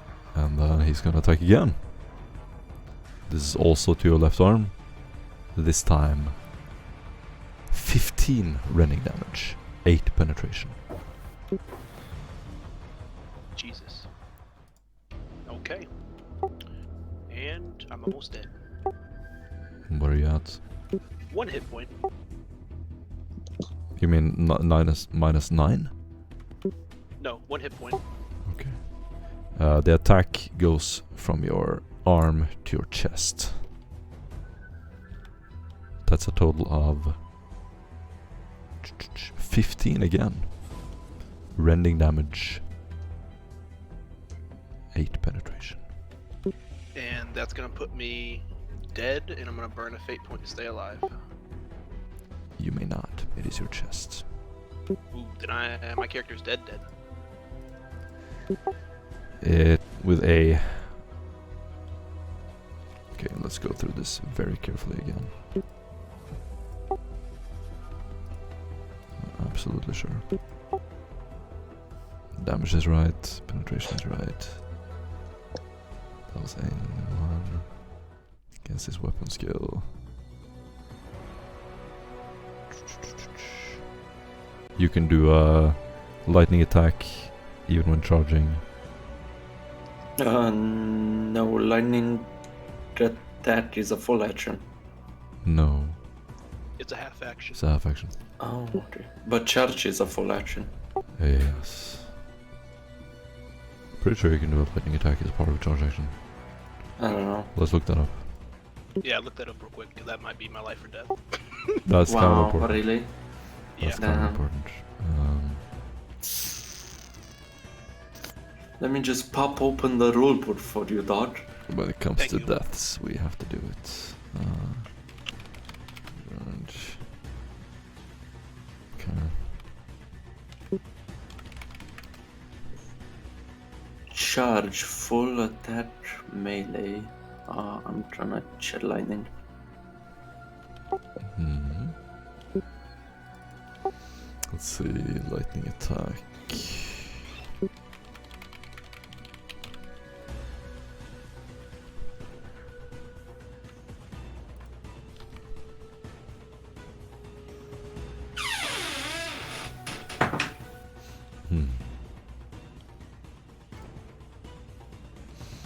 Lightning attack, half action.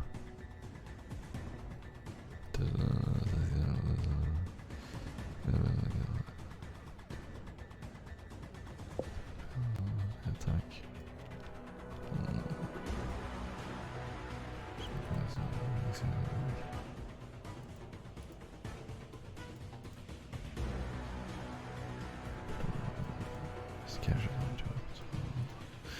Alright, maybe we can be saved by the charge rule. Looks like a charge.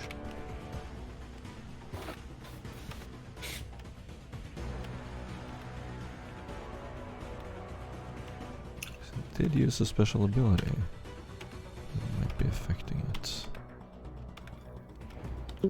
The character rushes to his foes and delivers a single melee attack. A single melee attack. Yeah, the target must be at least 4 meters away. Well, there's your saving bell, James. You can subtract the 2 last rounds Oh of god. damage. Yeah. I'm gonna declare that I saved James if you're okay with that, Martin. You may You're feel trying to free fix your record of -3 lives. exactly. Okay. You may suck my dick later. Well done. Okay. Right. Then, 2 more lives to save. this guy is going to charge the Gorgon for his left arm, I think. Yes. Gorgon is not gonna dodge, and he's gonna take a little bit of damage.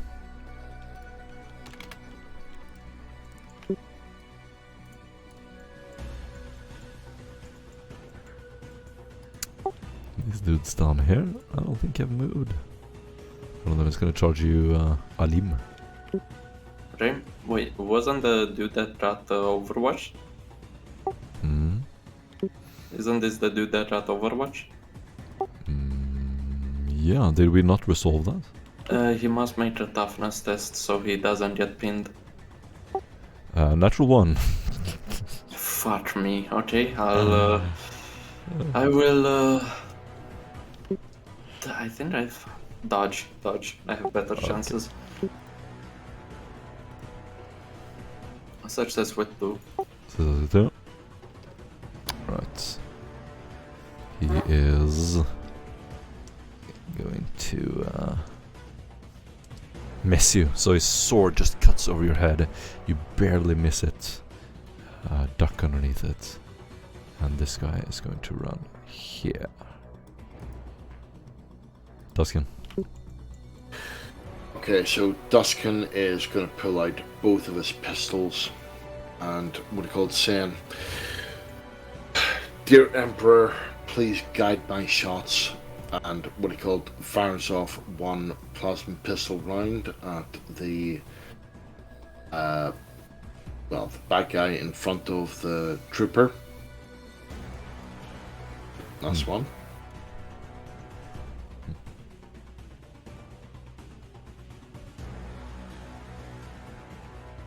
And hits him with 2 degrees of success, and it's overcharged, so He's gonna dodge with 4 or 5 degrees of success.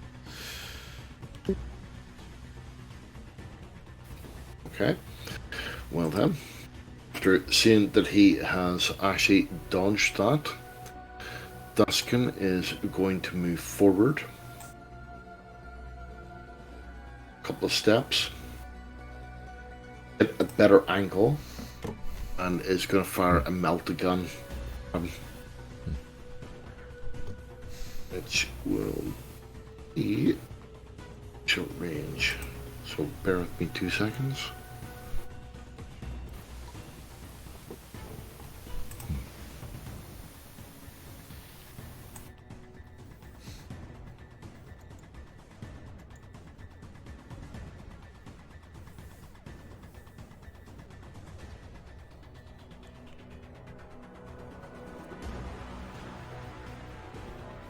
With 5 degrees of success. Yeah, he dodges. And so that's He dodges. yes. With minus 50. Wait, is that minus 50? Okay. Let's see. Unless you don't have an escapable, Dustin. I do. Minus 50. Hold on. Bear with me 1 second. Inescapable ballistic attack. No, you don't need to equal read the to- rule on it. Yes, he still dodges. He has 5 degrees of success on his dodge. Fuck. Unfortunately, the shot flies past him. Alright. You're so unlucky, dude. So fucking unlucky. Well, that's me done. Hold on, James. You are surrounded by 3 dudes. Swords. I'm gonna do Whirlwind of Death. That sounds effective right now. What happens? You just see Doc go turn to his side and then come back with a slash that turns into a flurry of attacks on all 3 of the people. Nice. Let me roll this.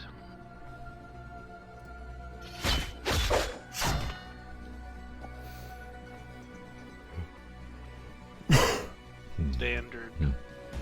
So I'm guessing I'm gonna have to do 3 parries now. Yep, and I succeed. The first guy is gonna parry, and he succeeds with 4 degrees success. That's this dude. Okay, so now is the next one. Let's do it clockwise. So he's gonna reach out his sword. He has 1 degree of success.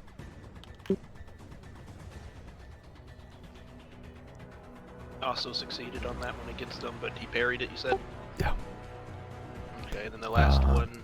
And unfortunately, used it. both of them get a retaliation. The first one misses. The second one misses as well. Okay. Your The turn, last yeah. dude, he charged, so Last dude. let's just step aside. He does not Sure. have step aside. Charge doesn't consume a reaction. But he fails anyway. So Oh, he fuck. may not. So he's damage. taking. He's taking And damage. for my other half action, I'm gonna activate the Tox Dispenser on my blade with this strike. Yes.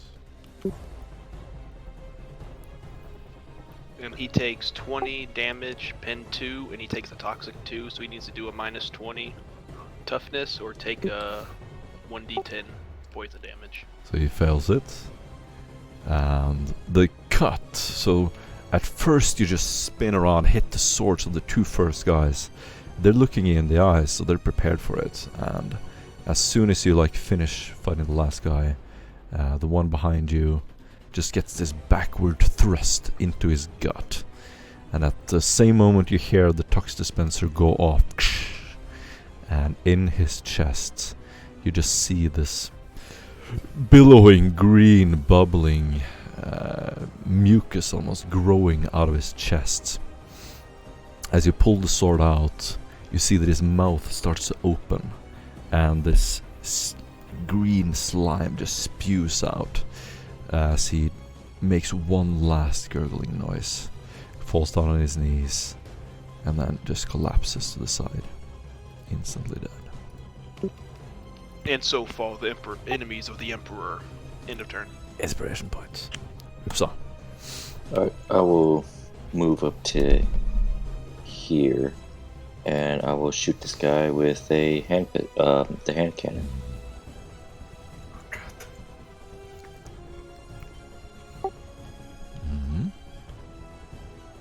he's engaged in melee. That's either like a minus 20 or minus 30 to hit. Minus 20. Oh. You'll live. Shit! Good news, you missed dodge. Bad news, you don't hit shit.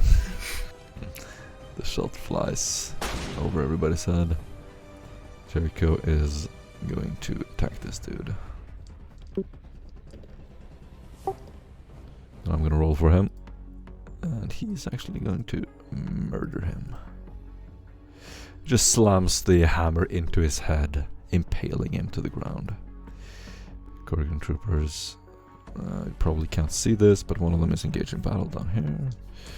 He is going to step back and do a flame attack. Dodge. Right, on him. No, hold on, I have one more flamer. He is going to step back and fire. Dodge. First one succeeds. Right, he dodged right into Dustin. And the second one fails. He takes face melting damage. The guy standing in front of you just gets incinerated, James. You literally see him melt in front of you. Just fires burning up his head, his armor, everything. And that's Alim. Engaging with this heathen non-believer, he would say, Abu Samuel, tread carefully, retreat if necessary. And he brings down with both of his hands the giant sword upon the body of this heathen. Nice. As without aiming. A success with the 7 additional.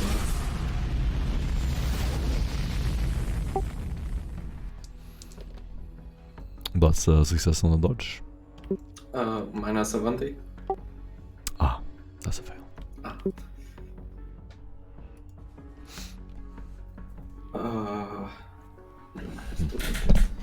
Righteous Fury on the Eviscerator. 20 damage, penetration 22. Very nice.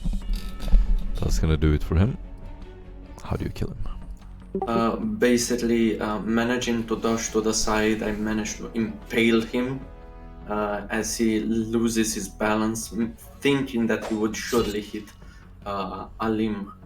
Unfortunately, he's made a grievous mistake because the Emperor guides Alim's weapon.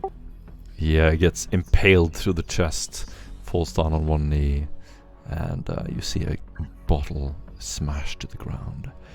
It catches fire as it falls down, and his body starts to burn. Samuel. Have a move here. And I'm going to take a defensive stance, where I'm going to I'm not going to put down my pistol, but I'm going to revolve it, and I'm going to make it seem as though I'm ready to fight this guy, hand to hand, but I'm entirely going to be focusing on my defense. My cape's going to be kind of whirling around, making him be more distracted than he ought to be. Nice. And that'll be it. Awesome. so you use a feint? Defensive stance. Okay. Gotcha. Great description. He is going to attack you. And that is actually a... Yeah, minus 20 to weapon skill tests. For him? Yeah. Yep. Defensive Yeah, stance. because you're full. Yeah. Okay. That's a miss. That is a miss. You're sort of leaning back on your back foot, making ready to do an athletic lean back, and just as he tries to raise the sword and cut into your head, you just jolt back and it goes over your shoulder. He does it again and it goes over your shoulder again. The guy on the ground is still struggling. These guys are going down some more. And Gorgon Flamer takes damage.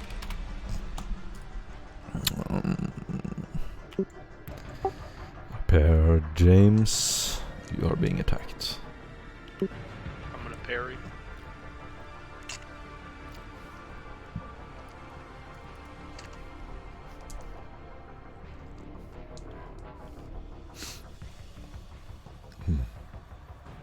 Oof. I am going to use my inspiration to reroll that. You cannot use his... Oh no, my bad. Of course you can.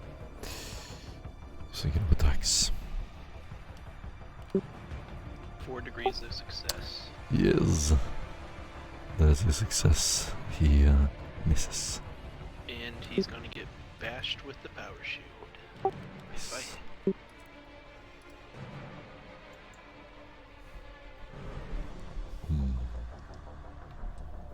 And it hits.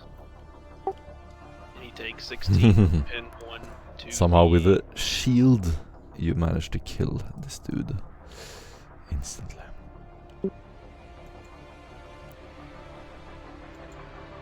Yeah, you just see as he goes in for the swing, it deflects off the shield, and I just bash him very quickly, activating the actual power field on it, and you just hear a sizzling pop and scream as the swordsman dies. Perfect. And with that, this guy's gonna change his mind and start running back. As is this dude.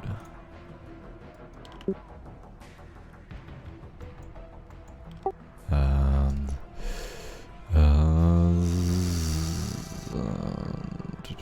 Samuel, did you just have your turn? Yeah, I took the defensive stance. Yeah, and then the guy attacked you and missed, and then, okay, Duskin. Right. Okay, so Duskin, after firing his, what I call meltagun and his bludgeon pistol and being really out, guy, what I call it, you can see in front of him, the sword, what I call it, sitting there, grin, then pulls out a massive hand cannon. Is what I call back, what I call just back down his back, opens fire, point blank,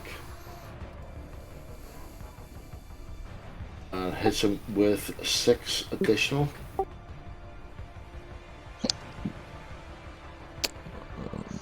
Yes, he's going to dodge the first attack.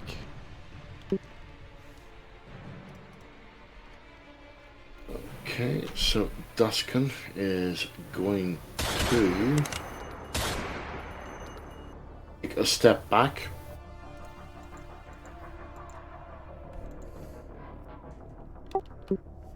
Does he want to do anything about that? He does indeed. He's going to try to attack you. 3 degrees Dodge. success. You cannot dodge on your turn, unfortunately. Oh, that's gonna hurt. He's gonna hit you on the chest. Good news is maybe he wasted his only reaction. He is going to deal 11 rending damage, 8 penetration. So, and that's 8, so that's...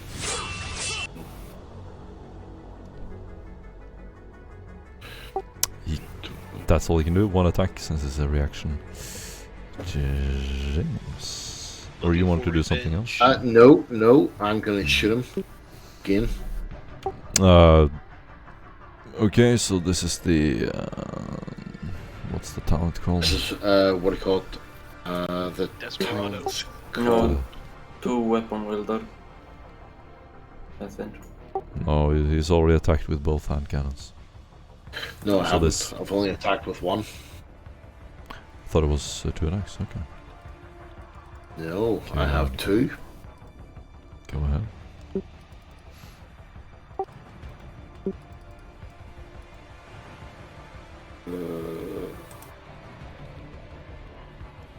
Shouldn't miss badly.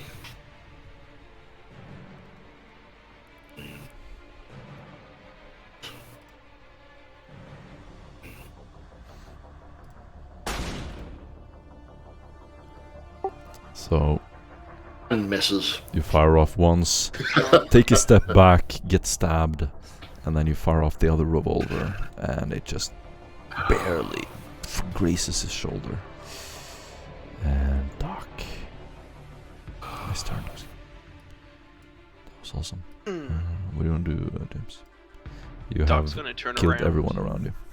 sword in hand, shield in hand, seeing the last enemy within range, looks back at him and screams, "For the Emperor!" and does a charge. Nice. he's got his back to you, so he's not gonna try to dodge.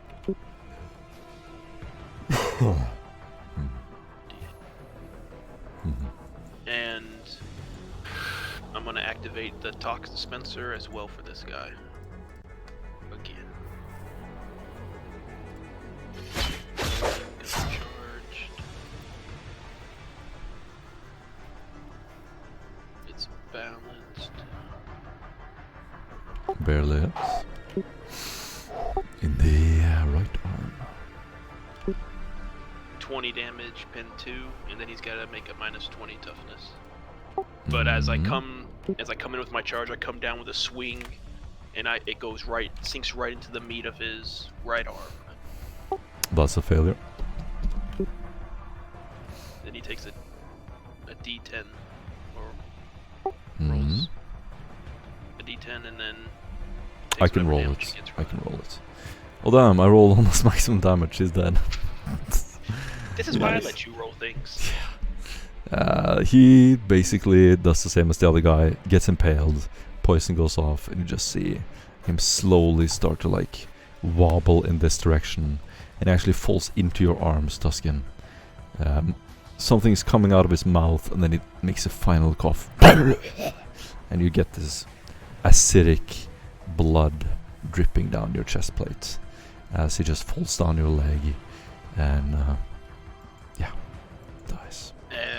And as Duskin, grabs hold of him and he's lying down, he takes out his knife and just stab. The murdering is real. You're in a pool of blood.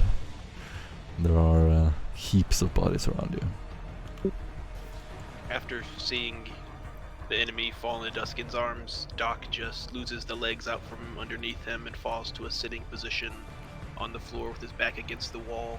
Dropping both his sword and shield, he moves his med kit around to the front and begins rummaging into it.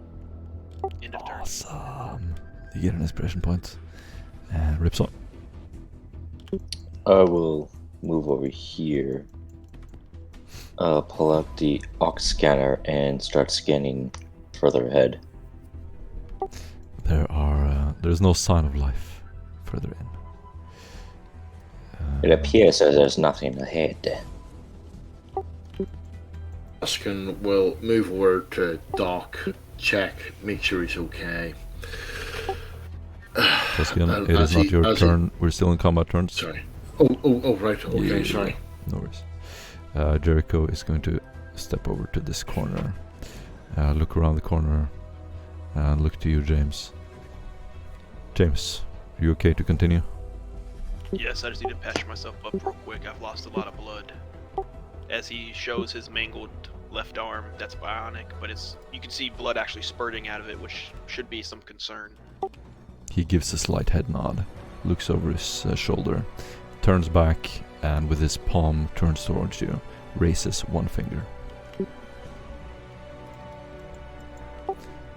The Gordon Flamer is going to walk over here. The other one is engaged in combat. And is going to attempt something and odd him.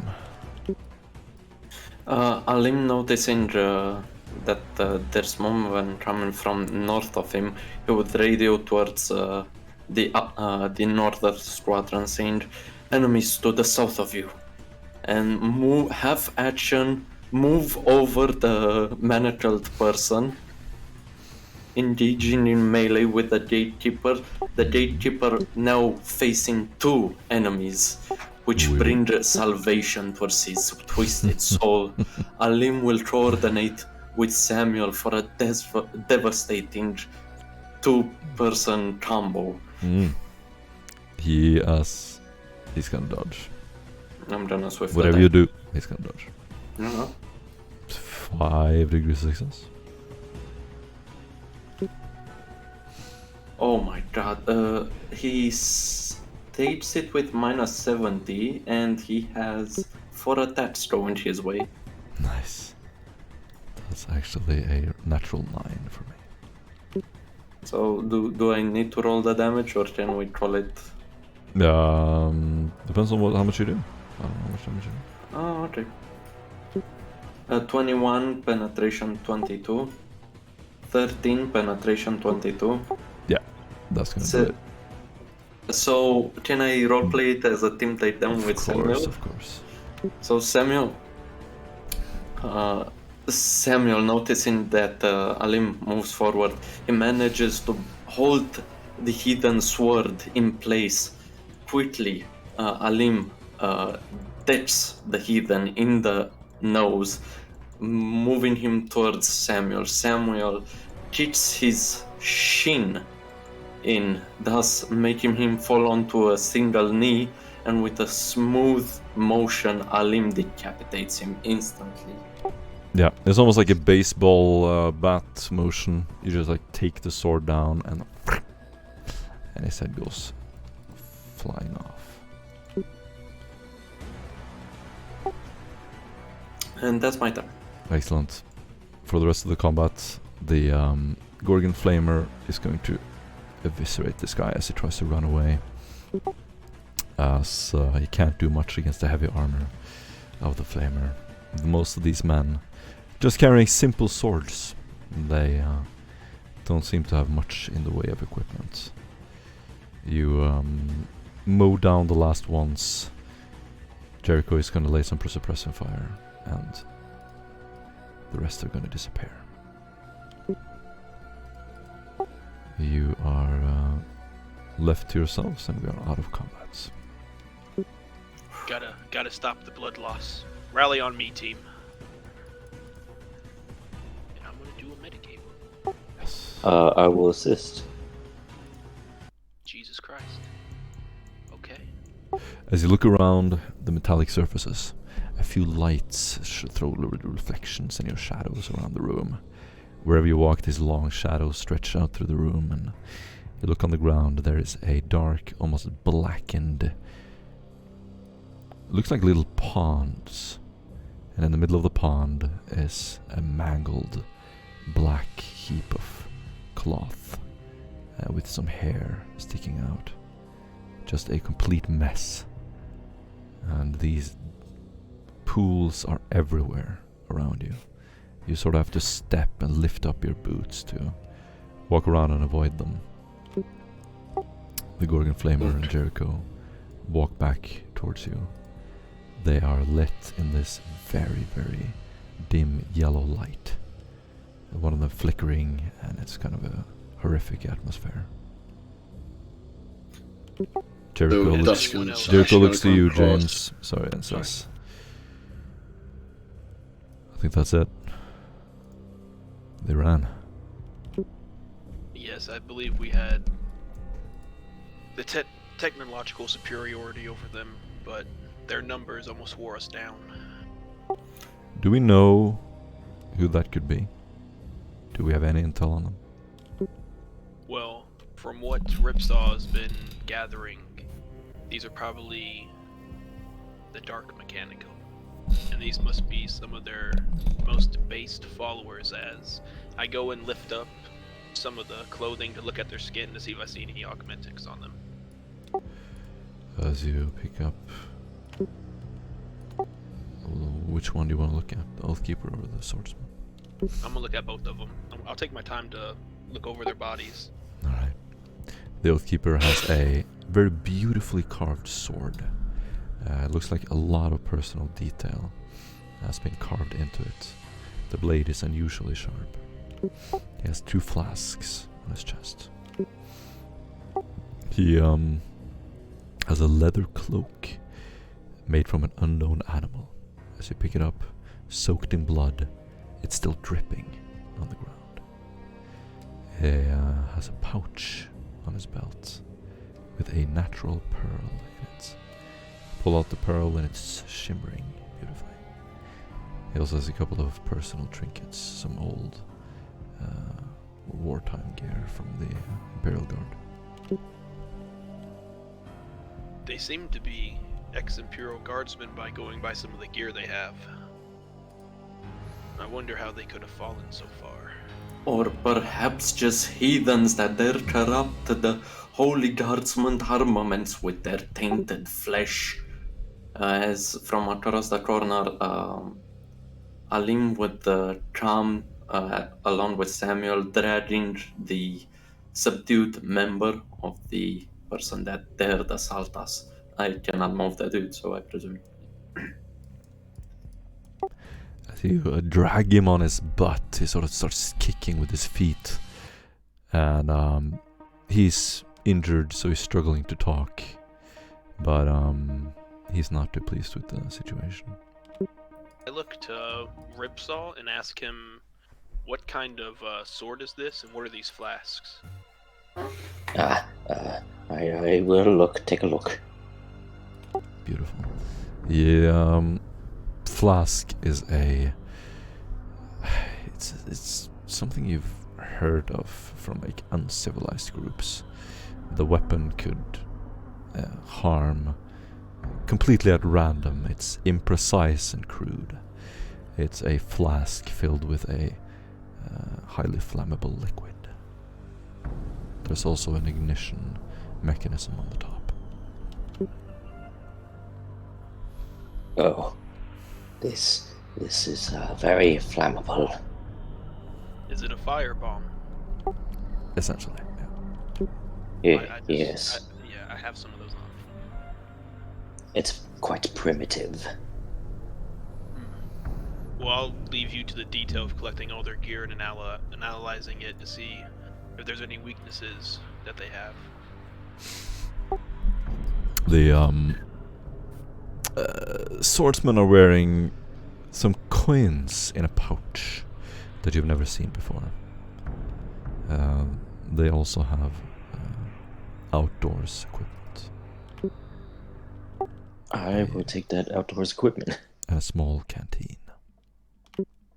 Do we find any more of those shimmering pearls? You find one more. 2 in total. I look to Duskin as I hand him one of the shimmering pearls and I say, can you figure out what this is?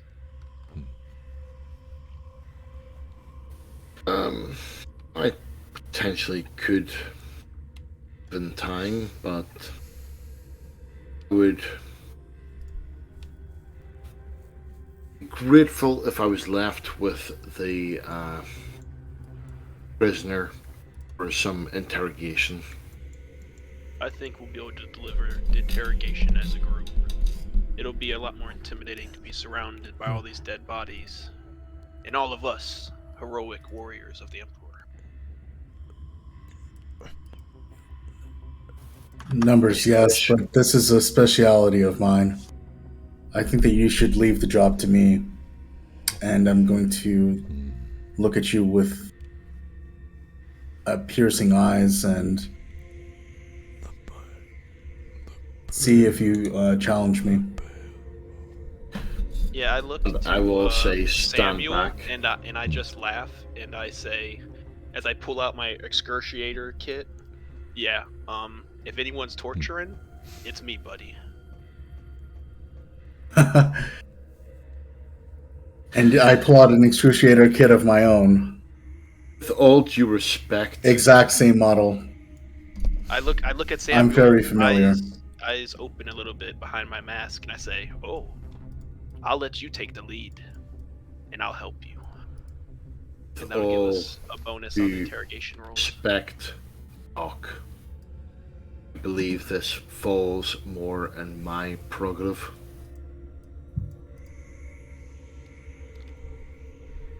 Fine, I will let you and Samuel deal with this fun task. I look to the rest of the group, looking them over, seeing if any of them have wounds. Well, I've got literally a broken rib cage, but you know, Then, fine. you want to leave the interrogation to Samuel while I patch you up?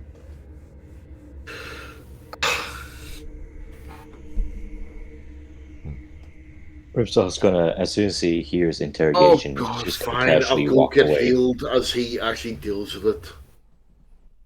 Don't worry, after I'm done I patching swear you I up, will actually. I swear I'm gonna actually interrogate someone at some stage. well, it shouldn't take me too long to patch you up. You should be able to come in halfway through whatever he's doing, maybe. Yeah, I'm gonna roll my Medicaid. Ripsaw, are you going to assist me with fixing Duskin? Yes. Repairing your flesh. Oof, that's a great roll. Alright, 12 degrees of success on that Medicae. Totally success. That's a lot of wounds. All for you, Duskin. And as Duskin has had to remove his armor for me to expect his broken rib cage, and you just see Ace wrap being wrapped around his torso, almost forming a layer above his skin with how thick this is wrapped. That should hopefully keep the ribs from piercing your organs, but try not to take any more damage to your chest. As Doc's trying to wrap you around with a slightly fizzling left bionic arm, you just see little psh psh of like gears grinding and sparks being thrown out. As I look to Ripsaw, you want to fix my arm, buddy? Oh, you've been blessed by the Arm Messiah. Yes. I will take a look at your blessed arm. After I finish up dealing with Duskin, I take another seat next to Ripsaw. And with that, I'm just hunched over him, just tweaking at his arm and whatnot. And you just see the arm spazzing from his administrations, and small little grunts from Doc, feeling the neural feedback. Get an inspiration point. You'll actually notice that what I call Duskin is, even though he's been bandaged up and technically healed, is sort of what I call just hanging in the background, what I call watching and making sure it's okay. As like I'm administrating, I'm just right there, just talking to Doc. Doc, why do you always throw yourself out there? You will harm your arm. It is blessed by the Messiah. You shouldn't do such things so recklessly. Yes, blessed by the Omnissiah to work on behalf of the Emperor, and killing is my job. That is true, but you could have done it from a range.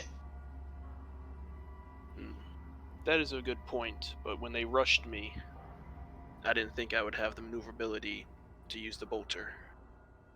You should have waited for us. I'll take that under advisement. Thank you for the advice, Ripsaw. Yes. Your arm seems to be operational.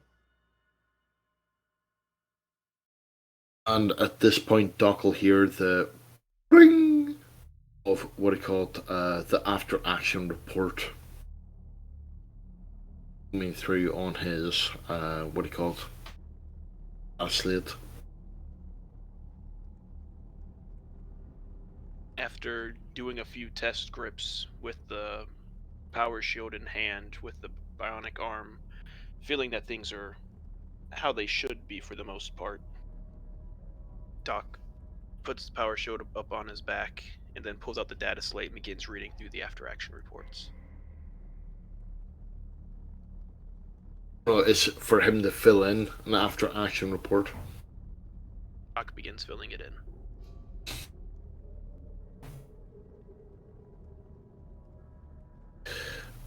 And Duskin looks at it and goes, late. Eventually, after some time, Emil would draw towards Dustin, saying, Abu Dustin, have you finished interrogating this heathen? With a smile underneath his mask. My rage subsides not. No, I've not actually even started. Wish you accompany me?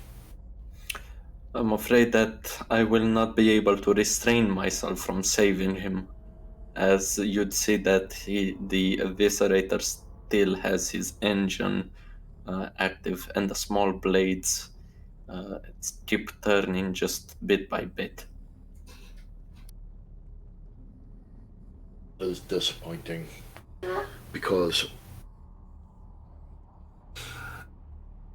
yes, it's disappointing. Keep in mind, I do not come from your order, Apodaskin. We don't usually ask questions afterwards. At which point he'll actually whip around and say, "My order." Indeed, I presume you either come from, well, other less holier places. Well, Speak true. Do you mean? apologies. The Ministorum does condone associating with the heathen. A good heathen is one who cannot speak no more. But I do understand your duties.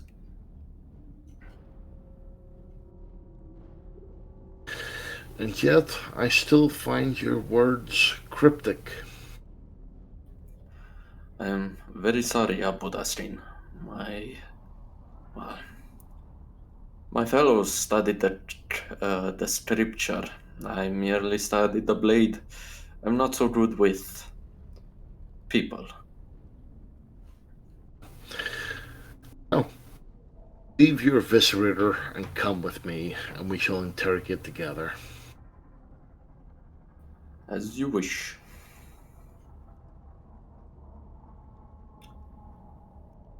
I shall Alim, head towards the called the interrogation room.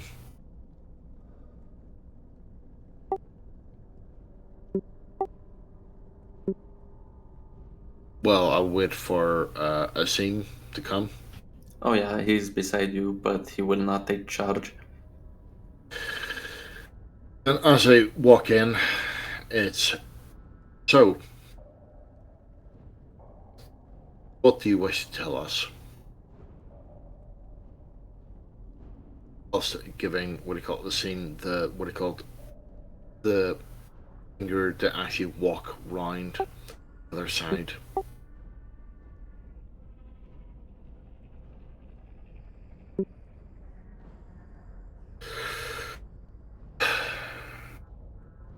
What do you have to tell us?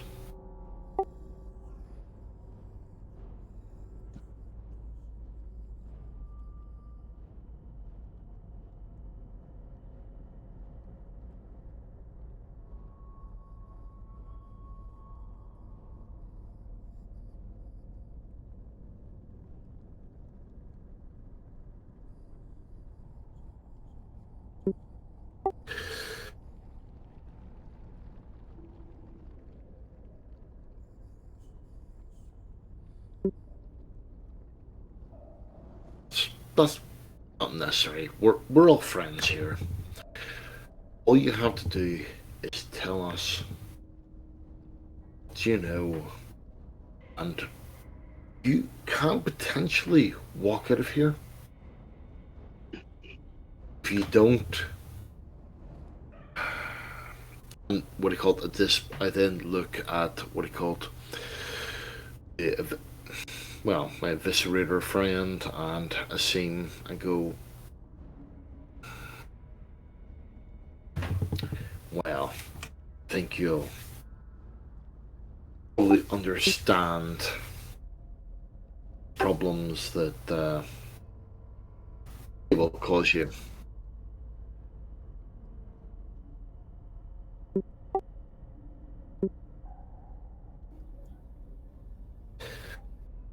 Okay. And Allow me, Abodastin, 1 second. I suspect the thing. As with a single hand, he would reach for his mouth and hold the mouth open, seeing what's inside of it, or what isn't inside of it.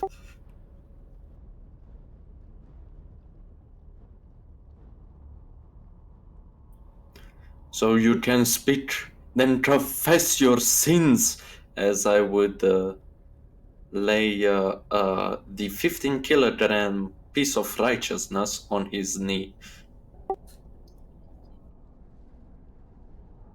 Dustin, that's you. I'm only assisting.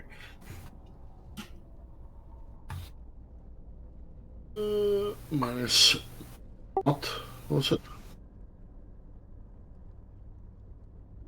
Yeah, It's so I would have walked back into the room at this stage, just Sorry, it was wrapping up my tools. So right. has It was minus what? Right. so has it finally taken? And I'm going to come back into the room with the needle. The first rounds.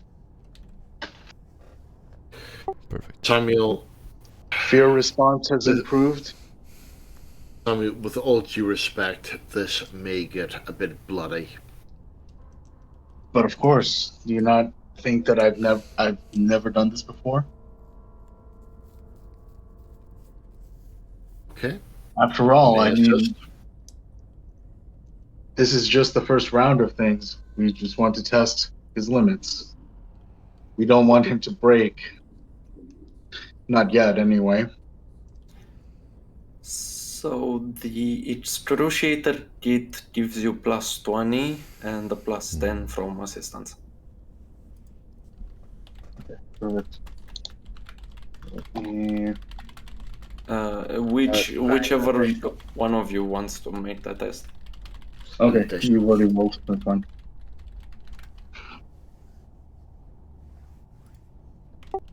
Perfect. I'm gonna say Samuel and Duskin probably. You take turns. What kind of methodology do you use to? Well, mine would be more what I call having a small hammer and slowly hitting the knuckles.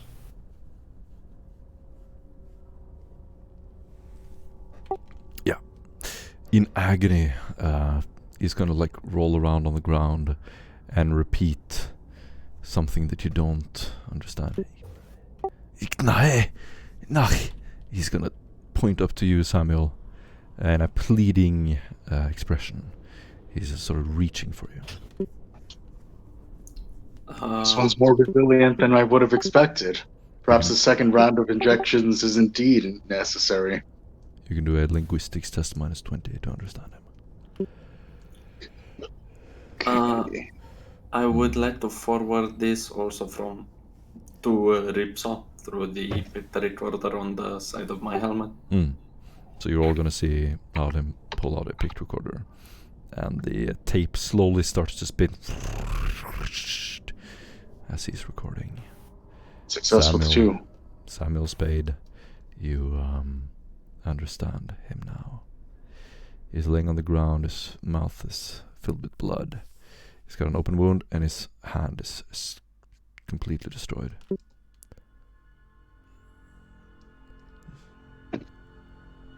He is looking at you and he's pleading. I don't know who you are. Don't kill me. You don't need to know who we are. All you need to tell us is what you know. I want numbers, names. He forms an excruciating frown and says, I don't know anything. I am just a warrior. Duskin will start going 20, 19, 18. He throws a glance over his shoulder. I inject him with the second round of the medication. He's gonna try to resist and basically like kick his feet, but yeah, I think you completely restrained him, Alem. So he's just gonna fall backwards as you administer the last dose. After about 5 to 10 minutes, he is just laying face down on the ground, drool running out of his mouth, and is just slowly blinking catatonic. Oh, that's useful, Number. Samuel. Put him in a chair. Names. Who do you know? Who do you work for? How many of you are there? Very simple Please. questions. He's going to slowly whisper. Niels, the Elder. Niels. And does that name ring a bell for me? Sorry. Repeat that. Niels the Elder, he keeps repeating. Elder or Eldar? Elder. And he keeps whispering to you, Samuel. You don't understand this, Duskin, unless you've taken the linguistics test. Sorry. We can say that Samuel is translating it to all of you. It's Yeah, I can translate as we go. As Doc hears Duskin scream Eldar, Doc walks back, starts. Elder. Oh yeah, no, this is for the role play. Oh, okay. Doc walks in and starts speaking Eldari to the captive. Nice. Starts doing the stanky land or something like that. And I'm screaming it Yeah. at his face. It's probably pretty scary. You can But do then as they say, no, Elder. Yeah. Doc is just like, oh. Yeah. And then he walks back. He walks away. Do any of you have total recall? Yes. Do you have total recall? Yeah, I do. Niels the Elder is the name of the traveler who you killed near Hyvastreus. Oh, this is perfect. I go back, I look to Samuel, and I whisper in his ear, "We killed that man, but tried to find out some more information." He looks over his shoulder, up at you with your Kriegsman uniform, covered in blood, and he just looks at you in complete horror. No, he's on a journey. He will return. He will return. Ask him what happens when he returns. We go to the archive to find our past. I look down at this warrior and I ask him, what is the legend of this planet that is spoken of, that everyone knows? Rolling over on his back, he's just looking up at you, barely illuminated by the lumen above you. No legend. One day, the Sky People will return. They will rescue us.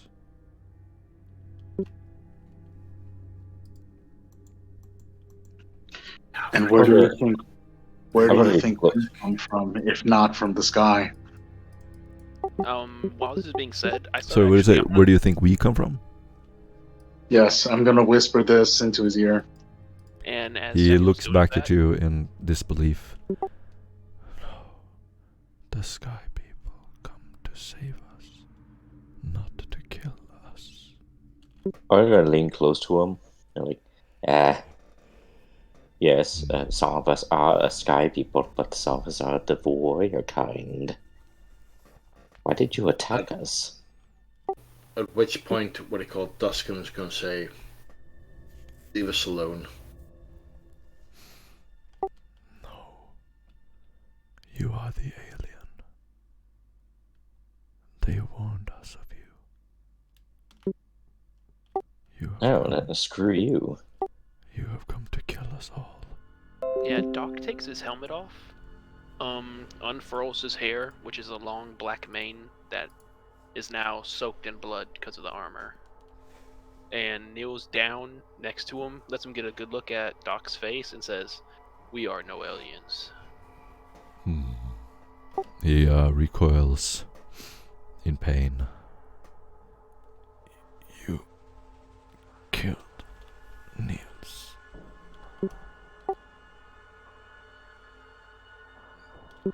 His face is of disbelief. We did.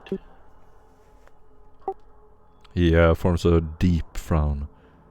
What did he look like? I look at him and I say, he was an old man, old beyond his years. He just shakes his head. slightly from side to side.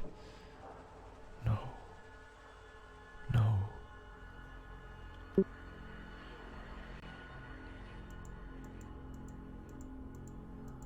Why?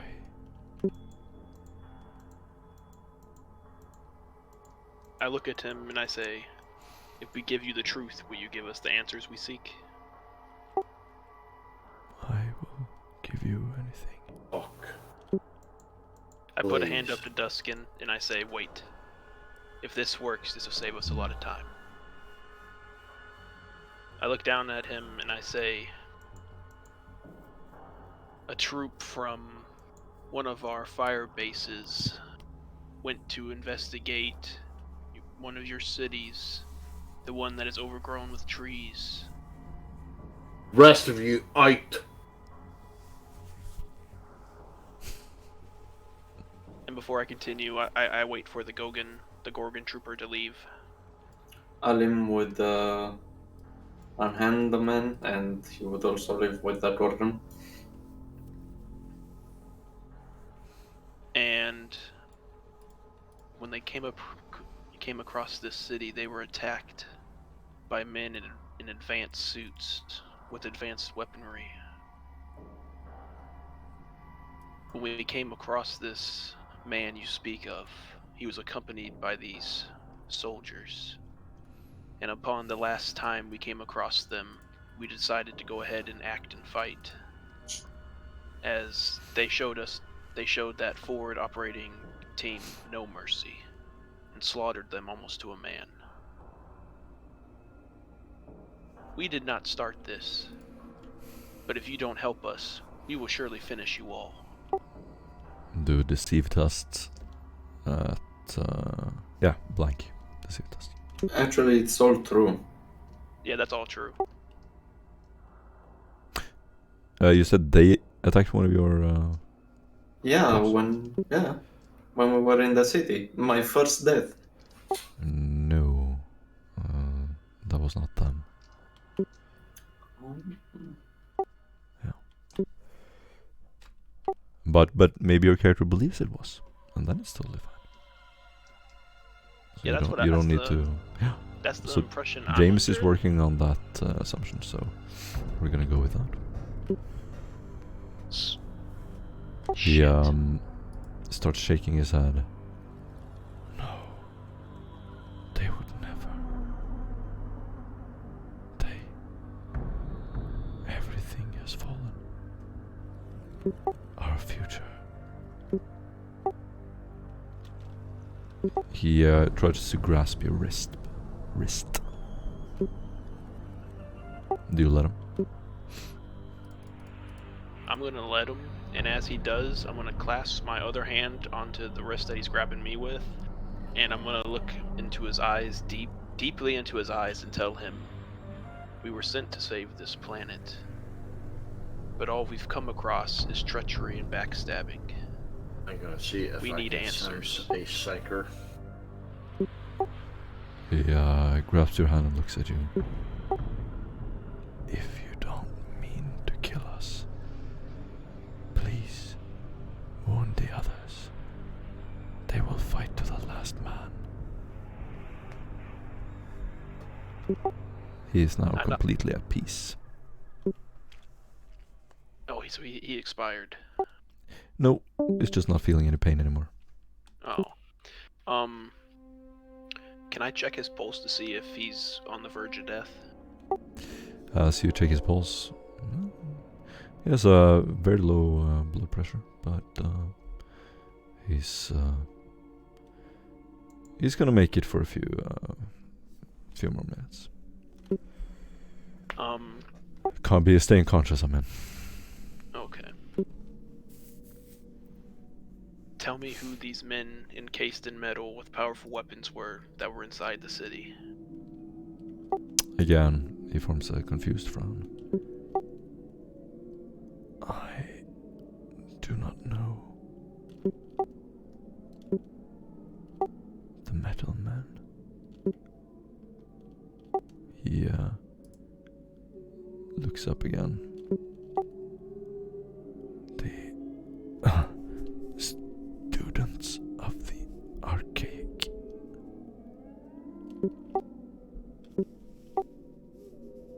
I nod my head thinking about this.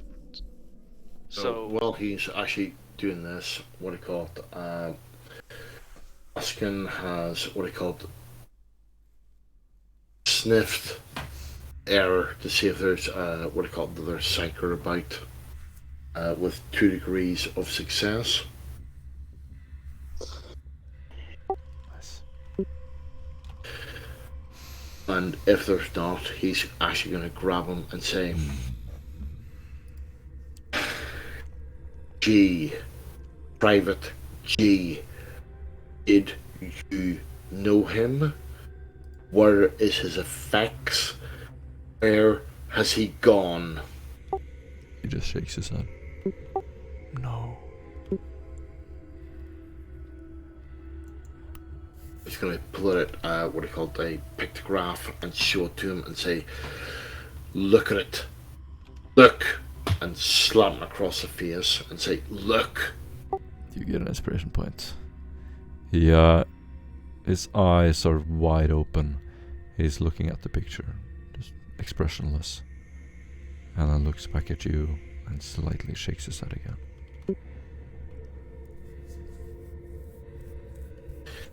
You're useless. Useless, pathetic creature.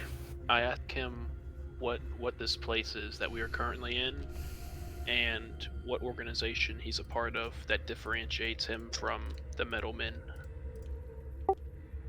He looks back at you. The Holy Synod.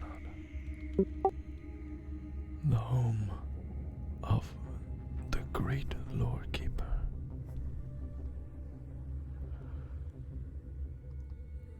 Jan Moon.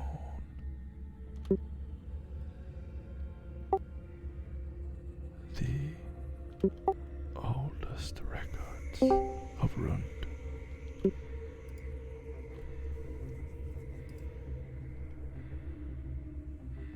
I ask him, do you know that there is a pass code inside the archive that's related to the history of Rund?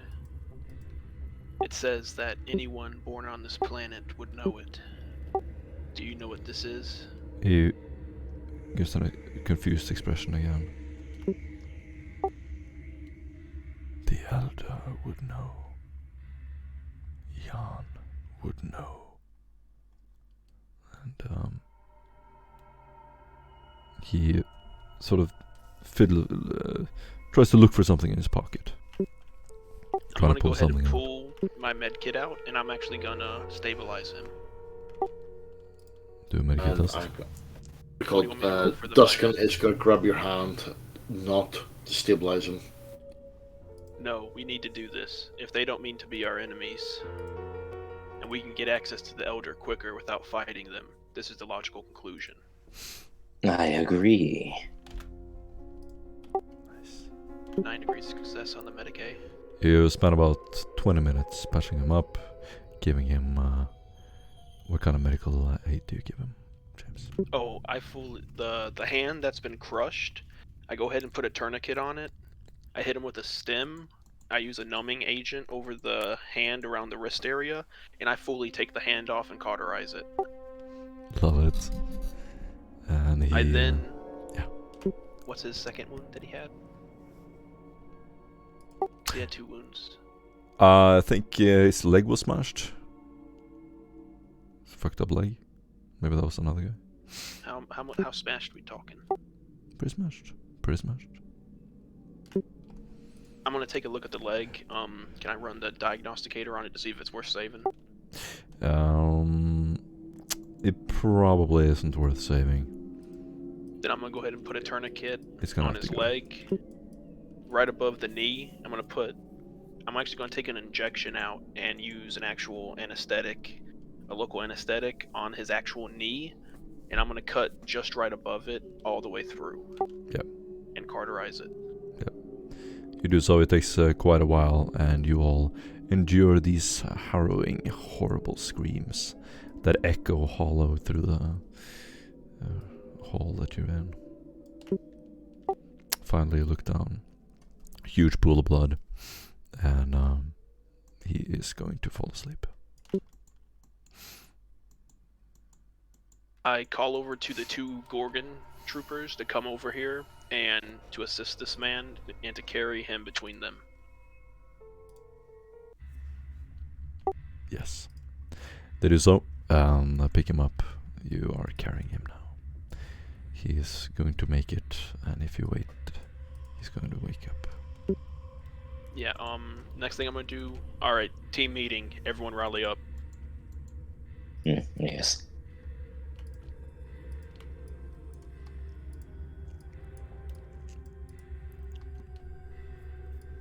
Alright. So from the data we've collected, I believe we're very close to getting that password phrase that we need to access the archive. Once we're able to actually do this, I think it'll lead us to the key. I don't really want to question the Elder about the key, but if we can do it in a roundabout way, I think that would be quite nice to actually manage to pull off. As I look at Samuel, who I hope is a talker. Would you be able to manage this, Samuel? Naturally. I must interject. Didn't he mention about the Metal Man? Yes, he said that they're not the same. He doesn't know anything about them, but they could be related to the architect students that were in the city, I believe. And there's just no telling how big that could be. That could be a couple dozen people. That could be hundreds or thousands. Yes. They've been doing this For about 2 centuries. 2 centuries of Mal technology. How disappointing. They didn't get taught what they're supposed to be taught. I give Ripsaw a pat on the back and say, see, they didn't have a tech boy like you. Yes, one like me.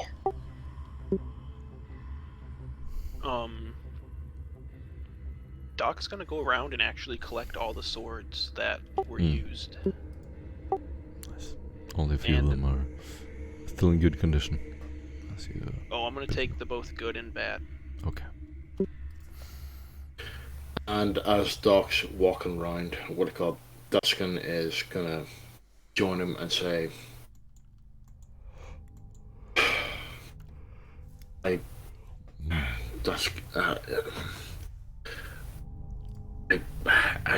don't feel as though I can contribute at the moment. You don't feel so good. What's the matter?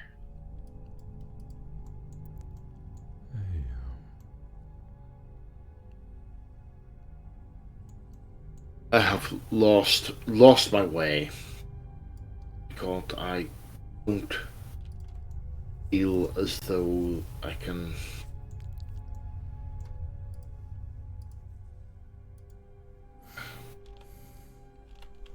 seek the... I don't know. Honestly, don't know what it called. I just...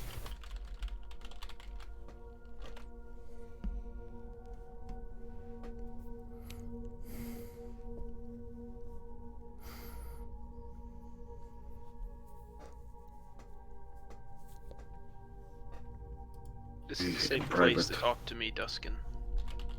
I need to speak in private. I switch over to the comm channel X3-1 and ask Duskin to do the same. Okay, so he actually sort of switches over and what he called basically says, understand the reason why because I took you into my confidence.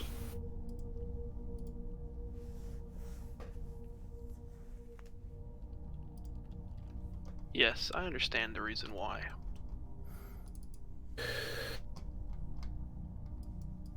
Well, after losing let's face it, the one perpetrator that I was actually given to actually hunt down and kill and retrieve information from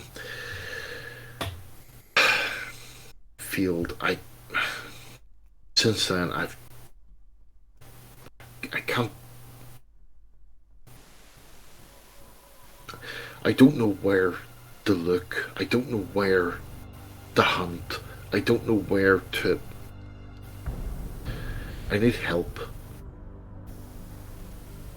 I say 1 second, and I take my helmet back off, and I call over to Captain Morpheus.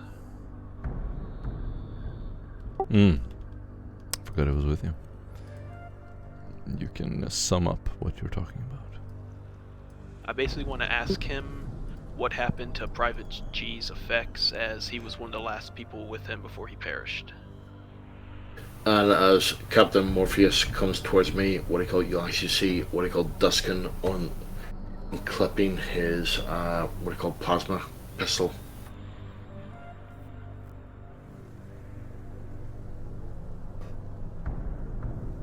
And I don't remember if I'm remembering this correctly, so correct me if I am fucking wrong, but I believe Private G gave Samuel the whatever notebook or the thing he had.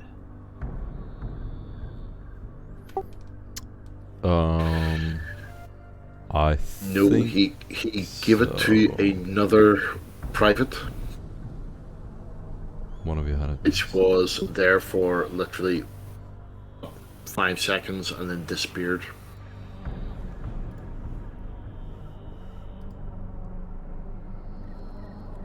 What do you mean disappeared, Dallas? It was Private Anderson, I believe. Was it a player? You sure it wasn't a player? Because I swear it was a player you gave it to. I think so, man. I don't think you would have given it to an NPC. I Doesn't swore matter. you gave Doesn't it to matter. Samuel. You have it. Whatever. Let's stay to the role playing. Doesn't matter who you gave Okay. it to or anything. But that's the only thing I could think of that Captain Morpheus would be able to recall.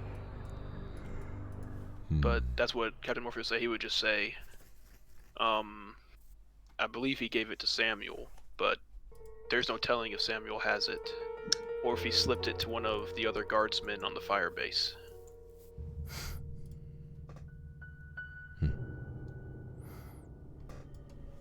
And then both Captain Morpheus and Doc are going to look right at Duskin.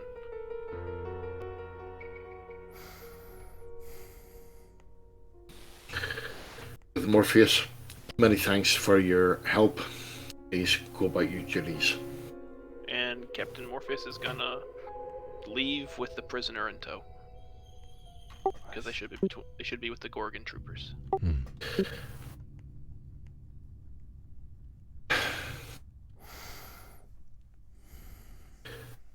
Doc, do you want to come with me, or do you want to stay aside?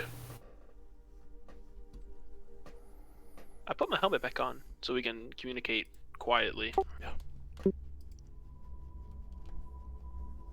And I switch back to the X3-1 radio channel.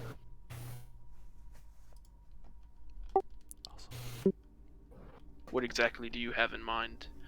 We could ask Samuel if he was given it, but if not, then it could be amongst any of those guardsmen. Well, he has a rapport with them, so hopefully he can actually sort of seek it out. If not, then Samuel is right there. I'm pretty sure you can communicate with him privately if you had him switch over to this comm channel.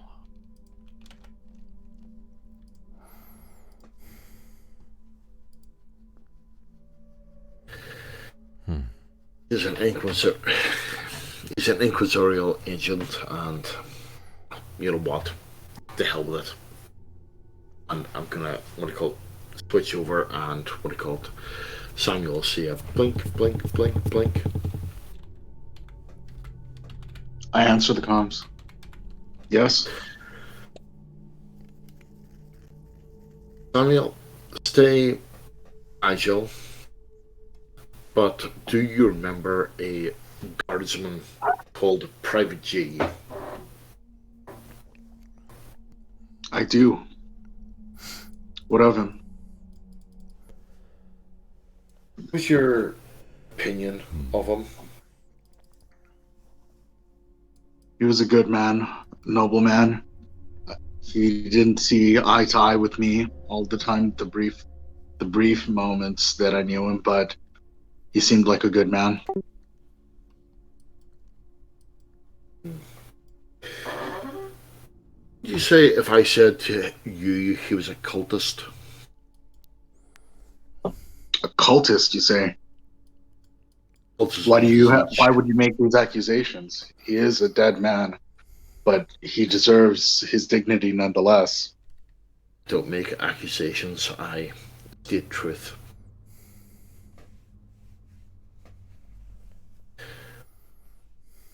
I have hunted him for the last 5 years. The reason I've hunted him for the last 5 years is because he has information I require. I'd, well, say your custody, but, well, in your proximity. Is that correct? So it seems. Where are you trying to get at with this? What I'm trying to get at is, was there any paperwork, any personal facts, anything related to him that was left behind? Did you Paperwork? take anything? Did you sequester anything? Was there anything put aside? Was there anything at all? It's funny you should mention it. He did give me something, and he did mention that I should give it to someone else, and against my better judgment, I did not look into what exactly it was or what he had given me, but I mean, from one dying person, I felt that I should honor his request. Of course. You still have it. I do still have it in my possession, yes. Have you read it? As I said, I had not. And I would request that you hand it to me now.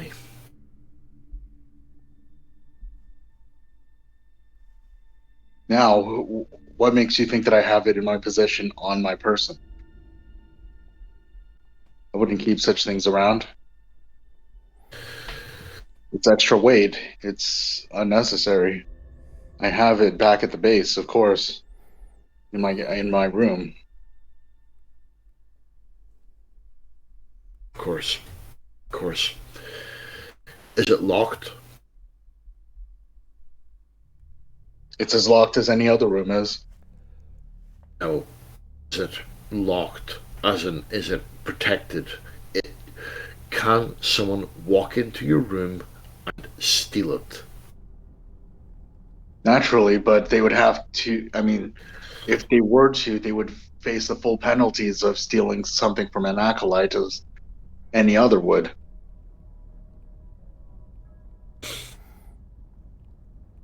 Sadly, people who would do this would not care.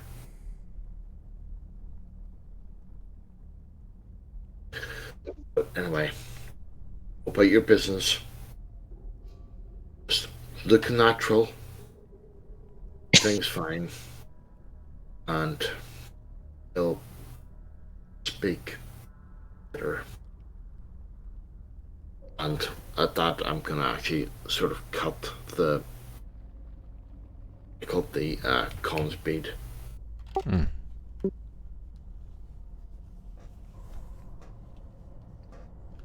Nice. You get an inspiration point.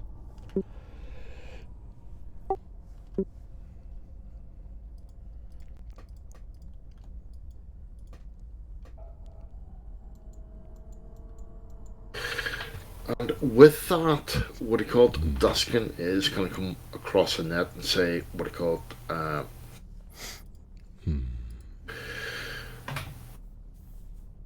I believe it's time to withdraw from this facility. I'm sorry, Duskin. I don't know how your conversation went, but we cannot do that yet.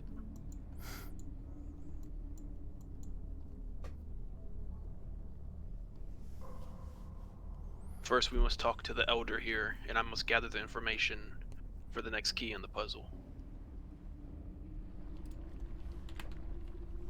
And with our show of force that we've inadvertently made, I believe they'll be quicker to talk to us than to fight us again.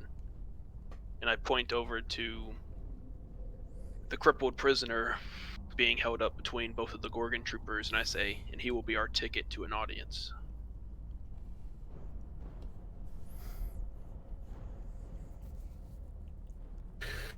Of course.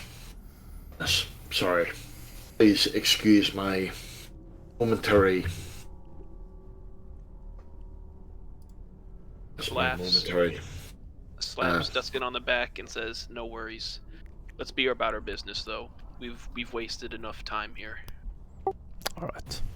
As you proceed forward into the dark corridors, how do you want to present your prisoner to whoever you encounter? How are you carrying him? I would have the Gorgon troopers both helping him, like, since he's not awake yet. Of course, they're going to be full on, one person under one arm, one under the other, literally like standing, holding him upright, and walking, barely clearing the floor of his left leg to where he's not clipping it and skipping it along. But once he regains consciousness, they'll just be assisting him to walk, basically as his crutches. Excellent. As you proceed further up into the base, you walk into some dark corridors, and further up, when around a corner, you're going to see 3 men just standing there, 1 floor above you. They have their hands folded, and they're looking in your direction. Stop. I call out to them and I say, "It seems that we have made a grievous error." As your voice echoes to the halls, that's where we can put a bookmark in it for today. And you can see that one of them is an older man with a grey beard.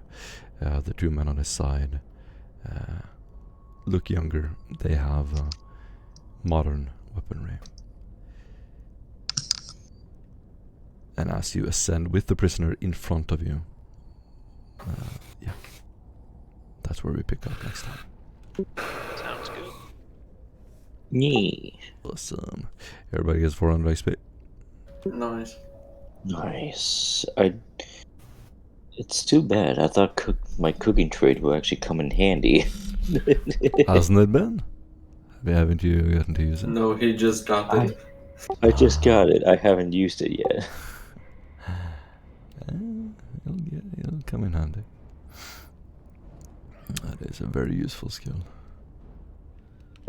I've always regretted purchasing the Whirlwind of Death, and this is the first time that it has come in handy.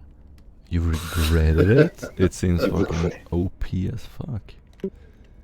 Yeah, but I fucking regretted it because I was sitting there like, man, I just wasted 900 XP. I could put it into something else, and then I went months without using it. Yeah. No, it seems super strong. Oh no, Yeah, it's good. it has a cameo that you need to be surrounded, you know. Yeah, I know. So it's like I don't get surrounded a whole lot, but so it was really cool. I digged it. That was I would say that was a much better combat than we've ever done before, by the way. Not only your choices were better, but everything just ran so much better and smoother. Well, how much was everyone shitting themselves whenever Doc possibly died? Seriously. Oh, that would have been awful. I felt terrible because I had no idea. I really had no idea that you were gonna die from that. So. Oh yeah. And it was a chest attack, and I didn't realize until after, like, oh shit, maybe there's some error here, because I thought you died very quickly, and you. Oh yeah. You're a Well, stone he guy. was using a very good weapon, and he did the lightning attack. If he was a little closer, he would have killed you, but he he could not charge you and do that. So. But I did waste my parries though on the fucking 2 regular guys. I mean, I knew they were gonna be stronger just from how they looked, but I wasn't expecting. Yeah, that's realistic my though. level. That your character would try to parry stuff early and then get ambushed. So I It was a good play. It was good tactics. Yeah, I mean, you but cut them it down could. though. You guys are pretty good in combat right now. This is the best like tactical combat thing you've done, I think. Yes, it's almost a godsend from the missile launcher fanatics. Yeah, missile Oh launcher. come on, The that was missile launcher awesome. Avengers. That was That awesome. was awesome. It was. It was. Definitely. We're gonna do it again, but this time we're gonna have it set up way better. Or maybe, not in the middle of a fucking city. No, Oh, it's gonna fuck be in the off. middle of the city. It's gonna be in the middle of the city on an imperial world where we won't get questioned. Let me get your character up there, Samuel. Thanks for joining us again, Samuel. It's good to have you back. You should. It's been a while. Yeah, Samuel, your character can talk though, right? What's that? Like your character can talk, like he can persuade, charm, do all that. Yeah, all that good stuff. Okay, cool. I'm gonna set up the intro That's my for the bread and butter. talks, and then I'm gonna let you take over to make everything easier between both the parties, and then eventually I'm gonna slip in the whatever the story is that every resident on this planet should know, because it's also the code phrase for the archive to get past the archive's firewall. Or it's security protocol. One of the two. That's all.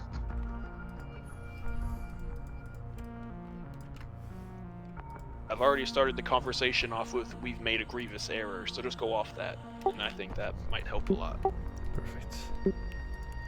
Oh no, he should actually be the one that goes and talks to people and everything else, because well, it's only like